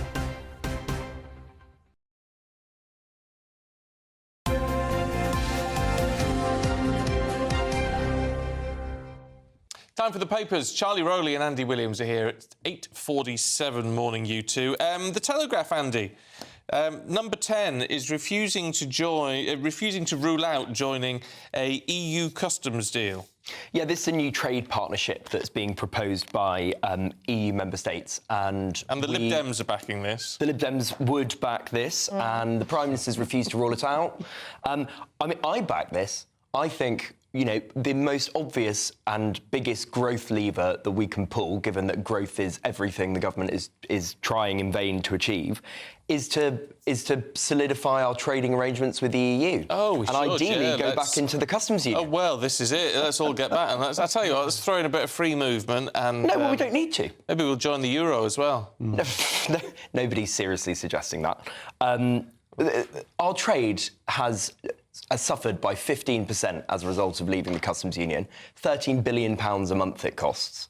It's an obvious thing to do, to go into... And this is not a customs union, by the way, that's being proposed. This is a new trade partnership. I think we're a step in the right direction. It would mean losing our ability to to freely negotiate our own trade deals with other countries. Not going into this agreement. It wouldn't, would it? No. Is it respecting a democratic vote, though? Yes. Or is it a backdoor back into the EU? I don't think it is. I don't think there's any real prospect of us going back into the EU. Is it not a backdoor? It's...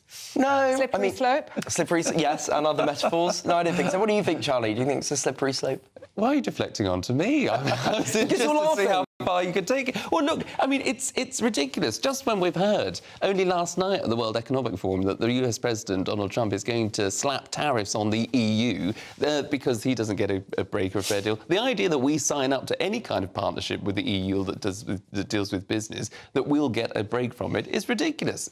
Donald Trump is going to tax and add tariffs onto EU exports. We don't want to be part of that deal. We want our own trade deal, our independent trade deal with the US, just as we do with individual European countries. That's what people voted for. That's what they should get. That's what's going to turbocharge the rocket boosters of the UK economy. Invasion from accounts, take note. And that's what's going to get us out of the mess that we're in. That's a really good Boris Johnson impression, by the way. Thanks very much. It was actually very good. You'd already do a very good Michael Gove. Well, meanwhile, in the Mail, Rachel from accounts, as I could give you Liz, as you call her. I could give you Liz. No, thank you. No. There's a new poll, which is bad news for her, saying there's a sharp slump in consumer confidence. Now, you don't get growth if there's no consumer confidence. Well, exactly. And that's the whole point. We heard again earlier on that, almost 11,000 billionaires have up sticks and left the UK because of the tax regulations, the overburdensome tax regulations that Rachel has brought in during the last budget. Confidence is low. That national insurance tax that she said during the election campaign that they weren't going to put in, that they put in. So business after business has said that they're now having to lay people off. I mean, it's a joke. Well, it really is. The UK economy the thing has is, Charlie, changed. it's actually because Rachel, she was so effective in the general election campaign at saying the economy's a disaster. And that the Tories had destroyed it. The business actually you're telling us that she was Rachel too has good. talked down the UK economy to such a point where now people are leaving the UK. Yes. Well done, Rachel. Do you think she's doing a good job, Andy? I don't think she has done a fantastic job so far. Should she be replaced? No, because I don't think there is an obvious candidate to replace her. And actually, I think that's not much of an endorsement. Well, hang on. I think these things take time. It genuinely is early days. I think I've said a number of times. I think the employer national insurance increase was a really silly thing to do, and we can see that coming through both anecdotally and in the figures. But I think she needs to be given time. And her and Keir Starmer are kind of, as one in lockstep. I think if she goes, he goes. Yeah, so and he would know that. But are you satisfied that they have a plan for growth? No. Okay. But I can see some. I'm not satisfied that they have a. I'm not satisfied that they have a holistic plan for growth. I don't think there's much of a strategy, but I'm seeing some encouraging signs. So things like third runway at Heathrow, airport expansion. Which the Labour front bench aren't happy with. Yeah, and she's saying, well, sorry, don't care. Ed Miliband, as always, is going to be there saying, well, wow, carping. Sadiq Khan doesn't like it either. Well, Keir Starmer hasn't liked it in the past, has he? Keir Starmer hasn't liked it in the past, but Keir Starmer's realised that, as Rachel Reeves said the other day, that growth needs to trump everything. So things like airport expansion, I think, are positive and encouraging signs. Was that another U-turn? Was it by Keir Starmer? That's not a surprise. U-turn. He expressed one view in the past, and now he's actually in government. He's doing... The opposite. That's a U-turn. No, no. The very definition. A U-turn is where you make a decision and then you reverse it. He had one view when he wasn't in government. Now he's in government. He's seen the light, and there we are. But it's a strength. It's a strength to change your mind. Is it? As long as you end up in the right position, it is. Yeah. U-turn if you want to. Absolutely. Is all I can say to that one. Meanwhile, in The Guardian, Kemi Badenoch wants Liz Truss to shut up. Yes. Here. Yes. In the words of Gavin Williamson, who once talked about the Russians, I think, just shut up and go away. Apparently, she denies that she said the word shut up, according to a spokesperson. But I think the sentiment wasn't denied, that Kemi Badenoch would rather Liz Truss not be taking so much airtime when it comes to talking about the economy, particularly in regards to the letter that she sent to Sir Keir Starmer, that cease and desist letter about crushing the UK economy. A mad move from a mad individual. of a joke. I think she's got a point. I'm going to stand up for old Lizzie here because I think she's got a point. She had some very good ideas when it came to cutting tax, slashing regulation. By her own admission, I think she went too far too fast and wasn't able to communicate it. But apart from that, it all went incredibly well. And, and I think she was onto something. Clearly, what Donald Trump is doing in the US. But, the guild markets is up. It's all about implementation. The borrowing figures under Liz Truss compared to Rachel Reeves is minuscule. Liz Truss she's all in favour. I think Liz has got a point. She's all in favour of free markets until the free market decides that her ideas are completely mad and don't stand up. I mean, she's Kemi Badenoch's right on that. Obviously, of course she wants Liz Truss to. She knows that Liz Truss is the most toxic thing for the Tory brand. OK, thank you both very much indeed. Thank you very much. And here's the weather with Anna.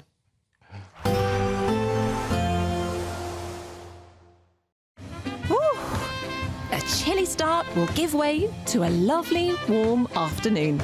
Boxed heat pumps, sponsors of weather on GB News. Hello there, good morning. Welcome to your GB News weather update from the Met Office. Storm Eowyn is set to bring a very unsettled day with very strong winds in places where we have multiple Met Office warnings in force, including 2 red warnings. These are covering Northern Ireland and southern parts of Scotland, where we're likely to see the strongest of the winds. Could see up to 100 miles per hour here. It's going to be a windy day across the country. Multiple warnings in force. Stay up to date on the Met Office website for those. Most of the rain clearing southern and central areas by the afternoon, becoming largely confined to the far north, where we see outbreaks of very heavy rain at times, also some snow mainly across the Scottish Highlands. Temperatures round about average for the time of year, but those strong winds are set to continue, particularly as we head into the evening. Lightening off across parts of the south, but in areas of the north we'll continue to see those heavy outbreaks of rain. Still some outbreaks of snow, mainly across hills, but we could see some to lower levels too. Very strong winds set to continue, particularly around coastal areas, but the rain set to ease across Northern Ireland, northern parts of England too. And once again across central and southern UK, most of the rain becoming fairly confined to the very far south east. But into the evening we could start to see some showers feed into western spots. Still the heavy rain continuing, becoming confined to the very far northeast of Scotland. We will eventually see winds ease away across central and southern areas. Parts of northern England and Northern Ireland too, winds will begin to ease, and we'll see plenty of clear spells, so likely to turn rather chilly overnight, may even wake up to some pockets of frost. Still extremely windy across northern areas though, where we'll still have warnings in force as we head into Saturday for a time, but on the whole it's likely to be a slightly more settled day compared to Friday. Saying that though, we are eventually going to see some showers start to move in from the west. These could be quite heavy at times with some hail, also some thunder. May even see some winteriness across the hills as these move in, but across the very far east and southeast likely to remain dry and lighter winds compared to Friday. A nice bright morning will generate a lovely warm day, right through to the evening. Boxed Solar, sponsors of weather on GB News. The latest GB News travel. Good morning, I'm Russell Holding. There's widespread disruption this morning because of the storms, with a number of roads blocked by fallen trees. A number of train lines are blocked too, especially across parts of Scotland, the north of England and North Wales. The M74 in South Lanarkshire is partly blocked northbound, where lorries overturned between junctions 13 and 12 from Abington to Millbank, causing queues. And the M1 in Derbyshire, 2 out of 3 lanes are closed northbound for emergency repairs just before the Tib Shelf services between junctions 28 and 29 near Mansfield. It's taking around 50 minutes to get through the queues past there. In the West Midlands, the A38 Aston Expressway is closed into Birmingham from Dartmouth Circus to Lancaster Circus after an accident causing queues. The M48 Severn Bridge is closed each way between England and Wales because of strong winds. Diversions by the M4. The M25 in Kent blocked anti-clockwise by an accident between junctions 3 and 2 from the M20 to the A2, causing queues. You can stay up to date throughout the day by visiting our website gbnews.com. Imagine how £50,000 in cash from us could make your new year go with a bang. Hi, my name's Victoria. I won the Spring Great British Giveaway. So the day we got the money in our bank account, everything just felt a lot lighter, I would say if you're thinking about entering, just enter. For another chance to win, text cash to 63232. One entry costs £2 plus one standard network rate message. Or text bonus to 63232. 5 entries cost £5 plus one standard network rate message. Go to gbnews.com/win. Entries start from just £2. You can call 0903 681 3232. Calls cost £2 plus your network access charge. Or post your name and number to GB10 PO Box 8690 Derby DE1 9TT. UK only. Entrance must be 18 or over. Lines close at 6 p.m. on the 31st of January. Please check the closing time if listening or watching on demand. Good luck. Headliners on GB News 11 p.m. every night. It's got 3 top comedians going through the next day's newspapers so you don't have to read them, which is great. That's a good point. He's lying. I mean, maybe he's not lying. That's Headliners every night from 11 p.m. and 5 a.m. as well on GB News, Britain's news channel. In the GB Newsroom, we bring you the news as it happens. With our team of dedicated journalists across the UK. We're ready to keep you up to date with what's happening every half an hour, every single day. Bulletins here on GB News. The People's Channel. Britain's news channel. Join me, Nana Akwe, for an informative, interactive news programme with a difference. It's fun. No, he didn't say that, Dave. I'm so surprised. I think there's an element of truth to that. Join me from 3 p.m. every weekend, only on GB News, Britain's news channel.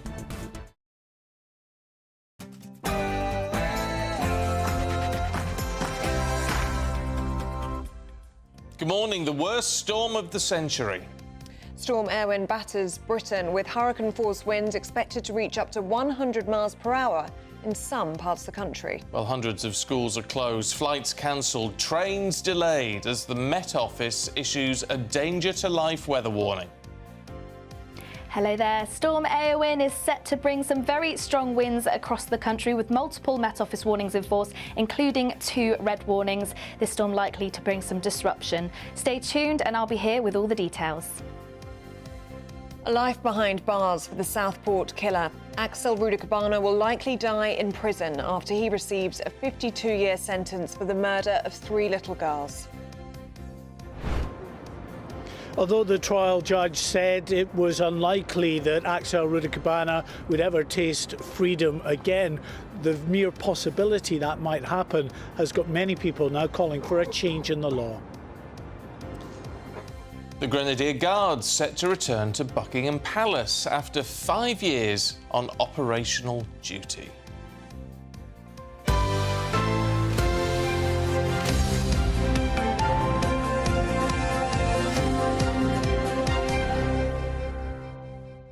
That weather is terrible if you're heading out today. Well, don't head out if you can avoid it. If you're in one of those areas where you have had a message on your phone to say you're in a danger to life area, just don't go out. Really don't go out. And as we've seen from our reporters who we'll talk to later on, there's so much debris on the roads, and it's trees, isn't it? It's trees and branches which kill people every time, hitting cars and what have you. So just don't do it. Or even as Tony Maguire was saying when he was heading to his location this morning, wheelie bins, which we often see, don't we, flying around the streets. I mean, they could cause a lot of damage to property, to cars, to yourself if you're walking along. So don't take any risks when you're out and about today. Northern Ireland and Scotland are the worst affected areas. We're going to be talking to our reporters and seeing what it's like on the ground in a few minutes' time. Yeah, very bad indeed. Meanwhile, there's calls for a change in the law today following the sentencing of Axel Rudakabana yesterday.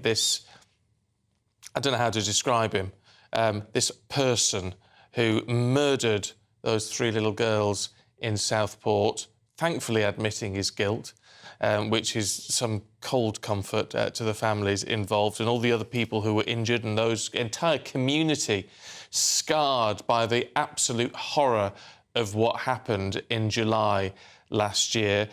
Sentenced yesterday to life in prison. Well, that comes as no surprise. A minimum term of 52 years. Let's talk to our Home and Security editor, Mark White, who's at Liverpool Crown Court for us this morning. I mean, the judge made it quite clear, Mark. I mean, this is very likely to mean he won't ever be released. But it's no guarantee. Yeah, I mean, I could tell from the sentencing remarks coming out from Mr. Justice Goose that he was frustrated, but for the 9 days before Axel Rudikabana's 18th birthday, he would have been given a whole life term. The judge made that clear, that this absolutely, as a case, crosses the threshold, the most severity or the most severe crimes, right up there with the very worst terrorist atrocities, that would have compelled him to send this man to jail for the rest of his life, that he would never taste freedom again. But of course, because of those 9 days, the letter of the law says that he can't do that. So that's why, of course, despite what Mr. Justice Goose said in his belief that actually in reality he's unlikely to ever be released from prison, the very possibility that that's could happen, however small that possibility, has got increasing numbers of people now calling for a change in the law, or at least some kind of special measure that could be put in place to ensure that he is given a whole life tariff. So let's just see how the government responds to that. But it's understandable, and especially if your family members, people caught up in this, the wider community here in Merseyside as well. No one wants to see this man. You were struggling how to describe him. Well, interestingly, Mr. Justice Goose said that, he's been described as the embodiment of evil. He said he felt it difficult to argue against that particular assertion. And Mark, based on Axel Rudikabana's behaviour in the dock yesterday, there are calls as well this morning for defendants to be forced to stay and hear their sentencing. Yes, and this is a difficult one. While absolutely people are rightly outraged at the cowardly behaviour of this man, who at no sort of step of this legal process since his arrest has cooperated with the legal process. He has shown absolute and utter contempt for that process. In every court hearing that I attended, he sat there refusing to even acknowledge the most basic questions about his name, his date of birth, his home address. He sat in the dock on each occasion with a jumper usually pulled up over his face or wearing a surgical mask. And, he again displayed that utter contempt in the dock as well, with those continued outbursts. So it's a difficult balancing act for judges to know whether they should persist in trying to get him into the dock, knowing how disruptive that process could be. OK, Mark, for now, thank you. Well, let's speak now to Defence Secretary John Healey, who joins us now. Good to see you this morning, Mr. Healey. Just been talking about Axel Rudikabana there, the most horrific crime, one of the worst crimes this country has ever seen. I'm sure you can agree. The judge made it clear in his sentencing remarks yesterday that if Axel Rudikabana had been 9 days older than he was at the time that he committed this attack, he would have been handed a whole life order. He wasn't able to do so because he was 17 at the time of the attack. Should there be a change in the law so that violent killers such as Rudikabana can receive a whole life order under the age of 18? Well, first, you're right, this is a day of horror, and for all of us, reading the reports from the court yesterday and the sentencing, quite honestly, I struggled to get my breath by this as I read about the savagery and the horror of an attack in which it was quite clear Rudikabana would have killed all 26 of those young girls in that dance class if he could. And the judge has handed a sentence of 52 years. We respect that ruling. He's made clear that this man is unlikely ever to be let out. That's something that I would like to see. I'm happy to see him in jail for the rest of his life. But on the technicality of the whole life sentences, I think it's important to know that the last government did reduce it to 18 in line with international law after the Manchester Arena bombings, and that still stands. Right, so you have no desire to see that change?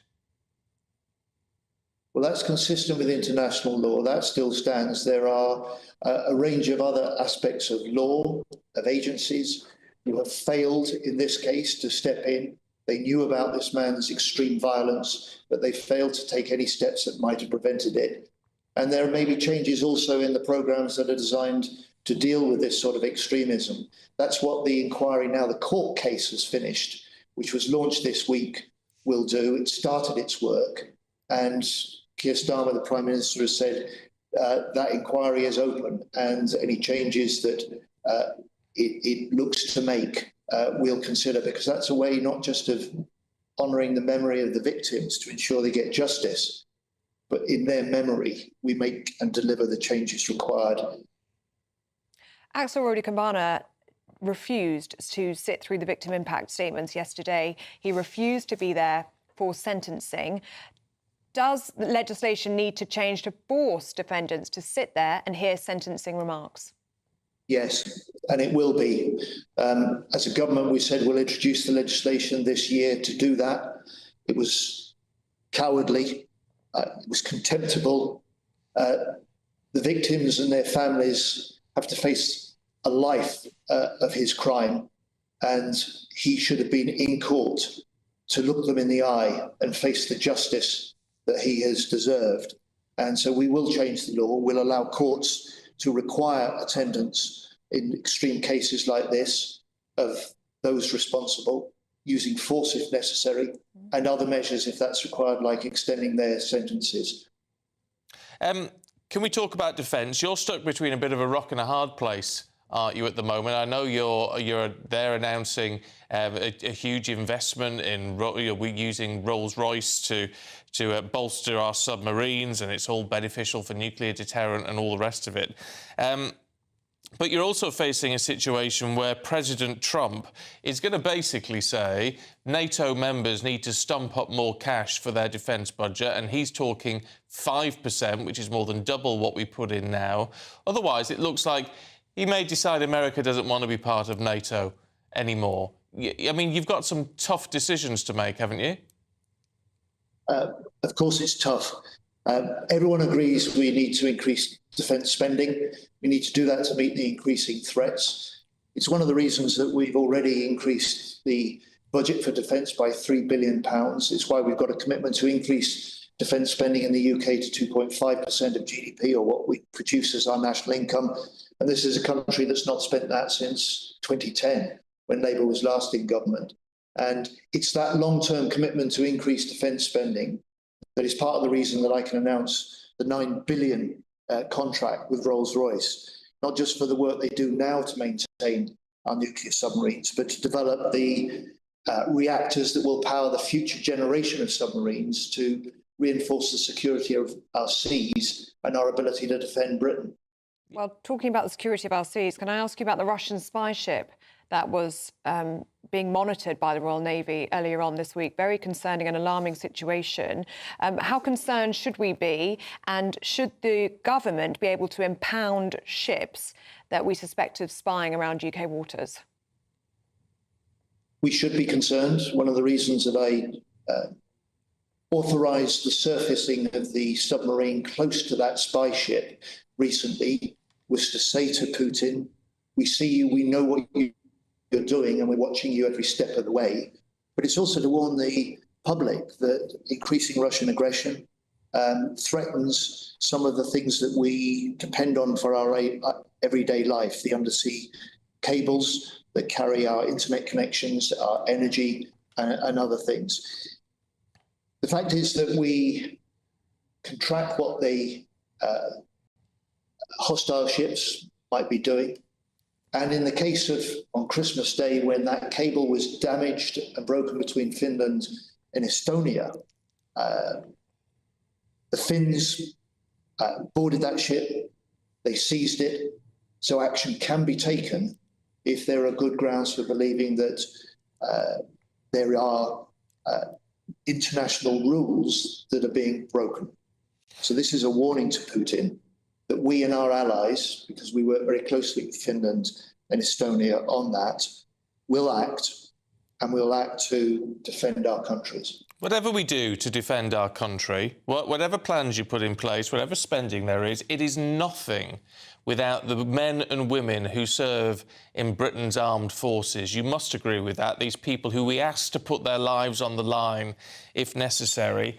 Why then death in service payments, and these are to people who have died not on duty but off duty, but nevertheless whilst in service in the armed forces, those payments, if they are unmarried, are now going to be taxed, subject to inheritance tax. Has the government learned nothing from the disasters you've had with winter fuel allowance and with farmers' tax? Why go ahead with something like this? But just to be clear, anyone who does die in service will not be hit by inheritance tax.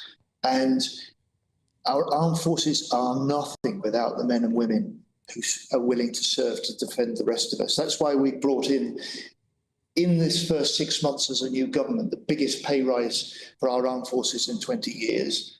I've done a deal to buy back 36,000 armed forces family homes, which have been in private hands and badly maintained, and why this week we passed in the House of Commons legislation to set up an independent voice, an armed forces commissioner, that will help improve service life for the future, for the people who serve and their families. We're determined to support the armed forces, support the families that support them, and we've got to renew the contract we make as a nation, if you like, with those who put on our uniforms. So is this story in the Telegraph wrong then? Are you saying that should someone die whilst being employed as a member of the armed forces but off duty, that inheritance will not be, that death in service payment will not be taxed at all? So for those in the armed forces who are not in service, not on duty, who die, then they will be treated like anyone else in the country. Right, so that's a change, though. That's a change. It may be a change, just like the change that we brought in with the biggest pay increase for 20 years, like the changes we will now be able to make because we're able to run, improve and raise the level of the services accommodation for forces families. And it's a change like the big change we're bringing in with an independent, strong voice that will challenge government, challenge ministers like me, and challenge those who lead our armed forces to make sure that service life is improved for the future. Do you not think that's a betrayal, though? I mean, I know we're tight for time, so I apologise, but is that not a betrayal to turn round to these people and say, right, from 2027, if you die whilst employed by the armed forces, you are now going to your people are now going to have to pay inheritance tax on that money, when surely it's part of the military covenant, isn't it? But we employ these people to put their lives on the line if necessary, and now we're going to tax them the same as a civilian.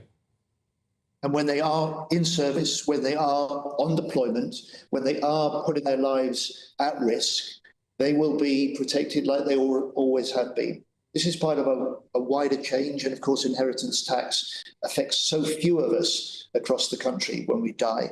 But the main thing is, on other fronts, we've taken some big steps in our first 6 months because we've got to raise the record low level of morale. We've got to deal with the long-run retention and recruitment crisis that's there in the armed forces. And we want people, again, to be wanting to join the forces. We want people who are not in the forces to be proud of what they do to keep the rest of us safe. And I'm determined as Defence Secretary to do just that. Okay. John Healey, we're out of time with you, I'm afraid. Thank you very much for your time this morning. That's Defence Secretary John Healey. I'm slightly flabbergasted by that, to be honest, because when I first put the question to him, his response was, no, we're not going to tax them. No. But that's the difference between death in duty or death on duty payments compared to death in service. You're in service whether you're on duty or not. You are working. So he didn't understand that terminology, and therefore this change is happening. So if you're a member of the armed forces and you die whilst not on duty, your payments, which is 4 times your salary, which is made. Now, you will be subject to inheritance tax if you are single. I'm afraid I don't think that's the right message when he then says, well, we want to inspire more people to join the armed forces, we want to recruit more, we want to inspire people to be proud of our armed forces. How does that tie in with then saying, well, actually, we're going to start taxing you should you be unfortunate enough to die whilst you're in our employ? I'm sure lots of people would agree with you. Let me know. Let us know what you think. gbnews.com/your say. We do have to quickly tell you about the Great British Giveaway. £50,000 up for grabs. Here's how. There's just 7 days left to grab your chance to win our biggest cash prize so far. £50,000 in tax-free cash. How would you react if you won? We won 25,000. I'd say don't hesitate, do it. If you're not in it, you've got no chance of winning it. Amazing, just the best feeling ever. For another chance to win £50,000 cash, text cash to 63232. One entry costs £2 plus one standard network rate message. Or text bonus to 63232. 5 entries cost £5 plus one standard network rate message. Go to gbnews.com/win. Entries start from just £2. You can call 0903 681 3232. Calls cost £2 plus your network access charge. Or post your name and number to GB10 PO Box 8690 Derby DE1 9TT. UK only. Entrants must be 18 or over. Lines close at 6 p.m. on the 31st of January. Please check the closing time if listening or watching on demand. Good luck.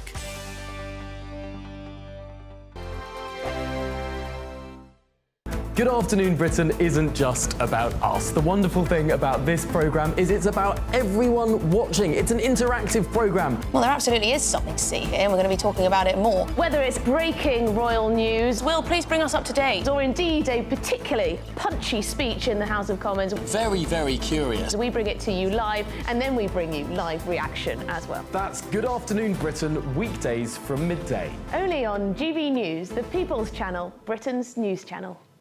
Hi, I'm Michelle Dewberry, and my show is your opportunity to cut through all the noise and dive in headfirst to some robust debates. Ideas clash. Situation, no, isn't it? Because the failure is... You're deliberately avoiding my point. Nothing's held back. And if you think this is the end of it, wait for more. And we do not shy away from the difficult stuff. Sometimes I want to shake people and say, if only you understood. So join me on Jubes & Co. weeknights at 6 p.m, only on GB News, Britain's news channel. Martin Daubney, weekdays from 3 p.m. An absolute monster. It took Chloe and Sean Ing 90 minutes to reel in this gigantic 8-foot-long monster fish from Chigborough Fisheries in Essex. And upon weighing this enormous marine beast, it was found to have been 7 pounds heavier than the existing British record, a 143-pound catfish caught also in Essex. But as I understand it, you actually went for a Chinese meal when fate struck. Is that right? That's correct. Yeah. So I was fishing an area of Chigborough where you have to fish at a fair distance. So I cast my rods out and then we ordered a Chinese. And yeah, so I got the bite at about 10 to 8 at night. And then about 20 minutes into it, my phone started ringing, the Chinese guys at the gate with my delivery. So I had to send a couple of guys off to go and get it. And then, yeah, the fight, obviously, you can't just stop the fight to go and get your Chinese. So, yeah, the fight went on, for about an hour and a half in total. There's no net in the world that's big enough for this fish. So we had to send out... First of all, I sent out a mate, Alex. He went out there to go and basically use what we call a sling. So that's a safe apparatus that we use to take the fish out of the water. He then went to and he turned around and he was like, "We're going to need another sling." So then we sent out another friend with a sling, and these slings are 4 foot long each. So then we had the catfish wrapped up in 2 slings, and it was still slightly longer than that. And then we got to a point where we was like, now we've got to try and get it out of the water to photo, to weigh it, because obviously we knew then that it was possibly going to be a UK record. GB News.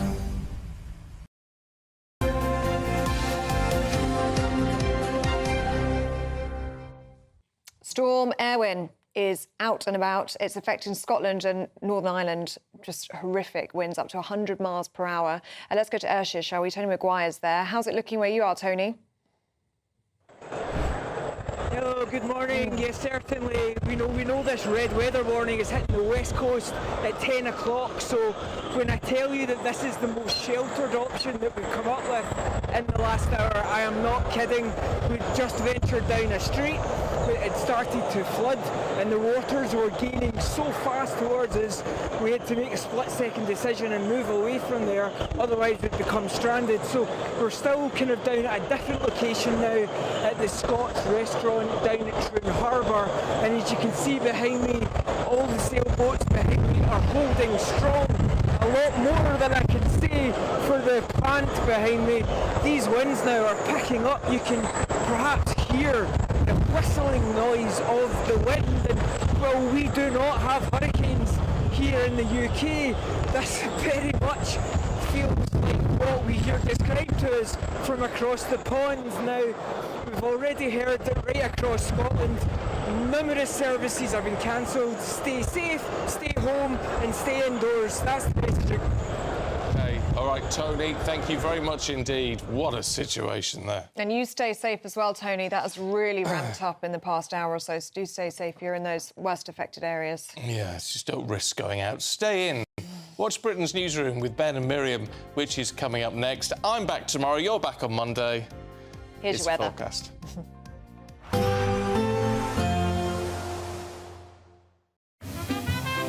Heavy showers first thing will be followed by a warm, cosy day. Boxed Boilers, sponsors of weather on GB News.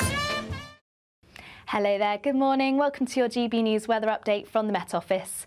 Storm Eowyn is set to bring a very unsettled day with very strong winds in places where we have multiple Met Office warnings in force, including 2 red warnings. These are covering Northern Ireland and southern parts of Scotland, where we're likely to see the strongest of the winds. Could see up to 100 miles per hour here. It's going to be a windy day across the country. Multiple warnings in force. Stay up to date on the Met Office website for those. Most of the rain clearing southern and central areas by the afternoon, becoming largely confined to the far north, where we see outbreaks of very heavy rain at times, also some snow mainly across the Scottish Highlands.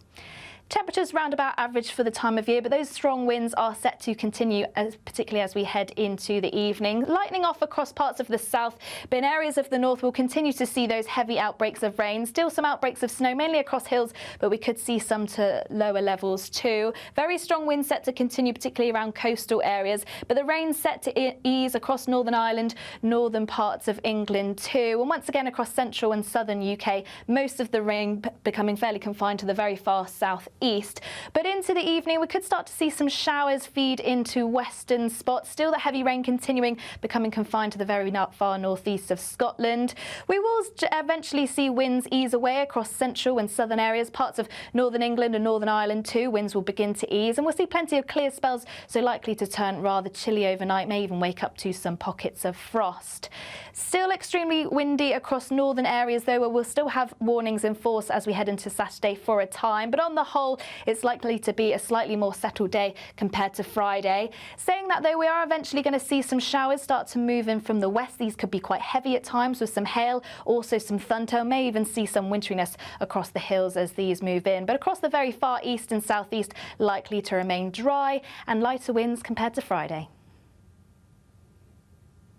Expect a warm front, moving from the kitchen right through to the rest of the house. Boxed Boilers, sponsors of weather on GB News.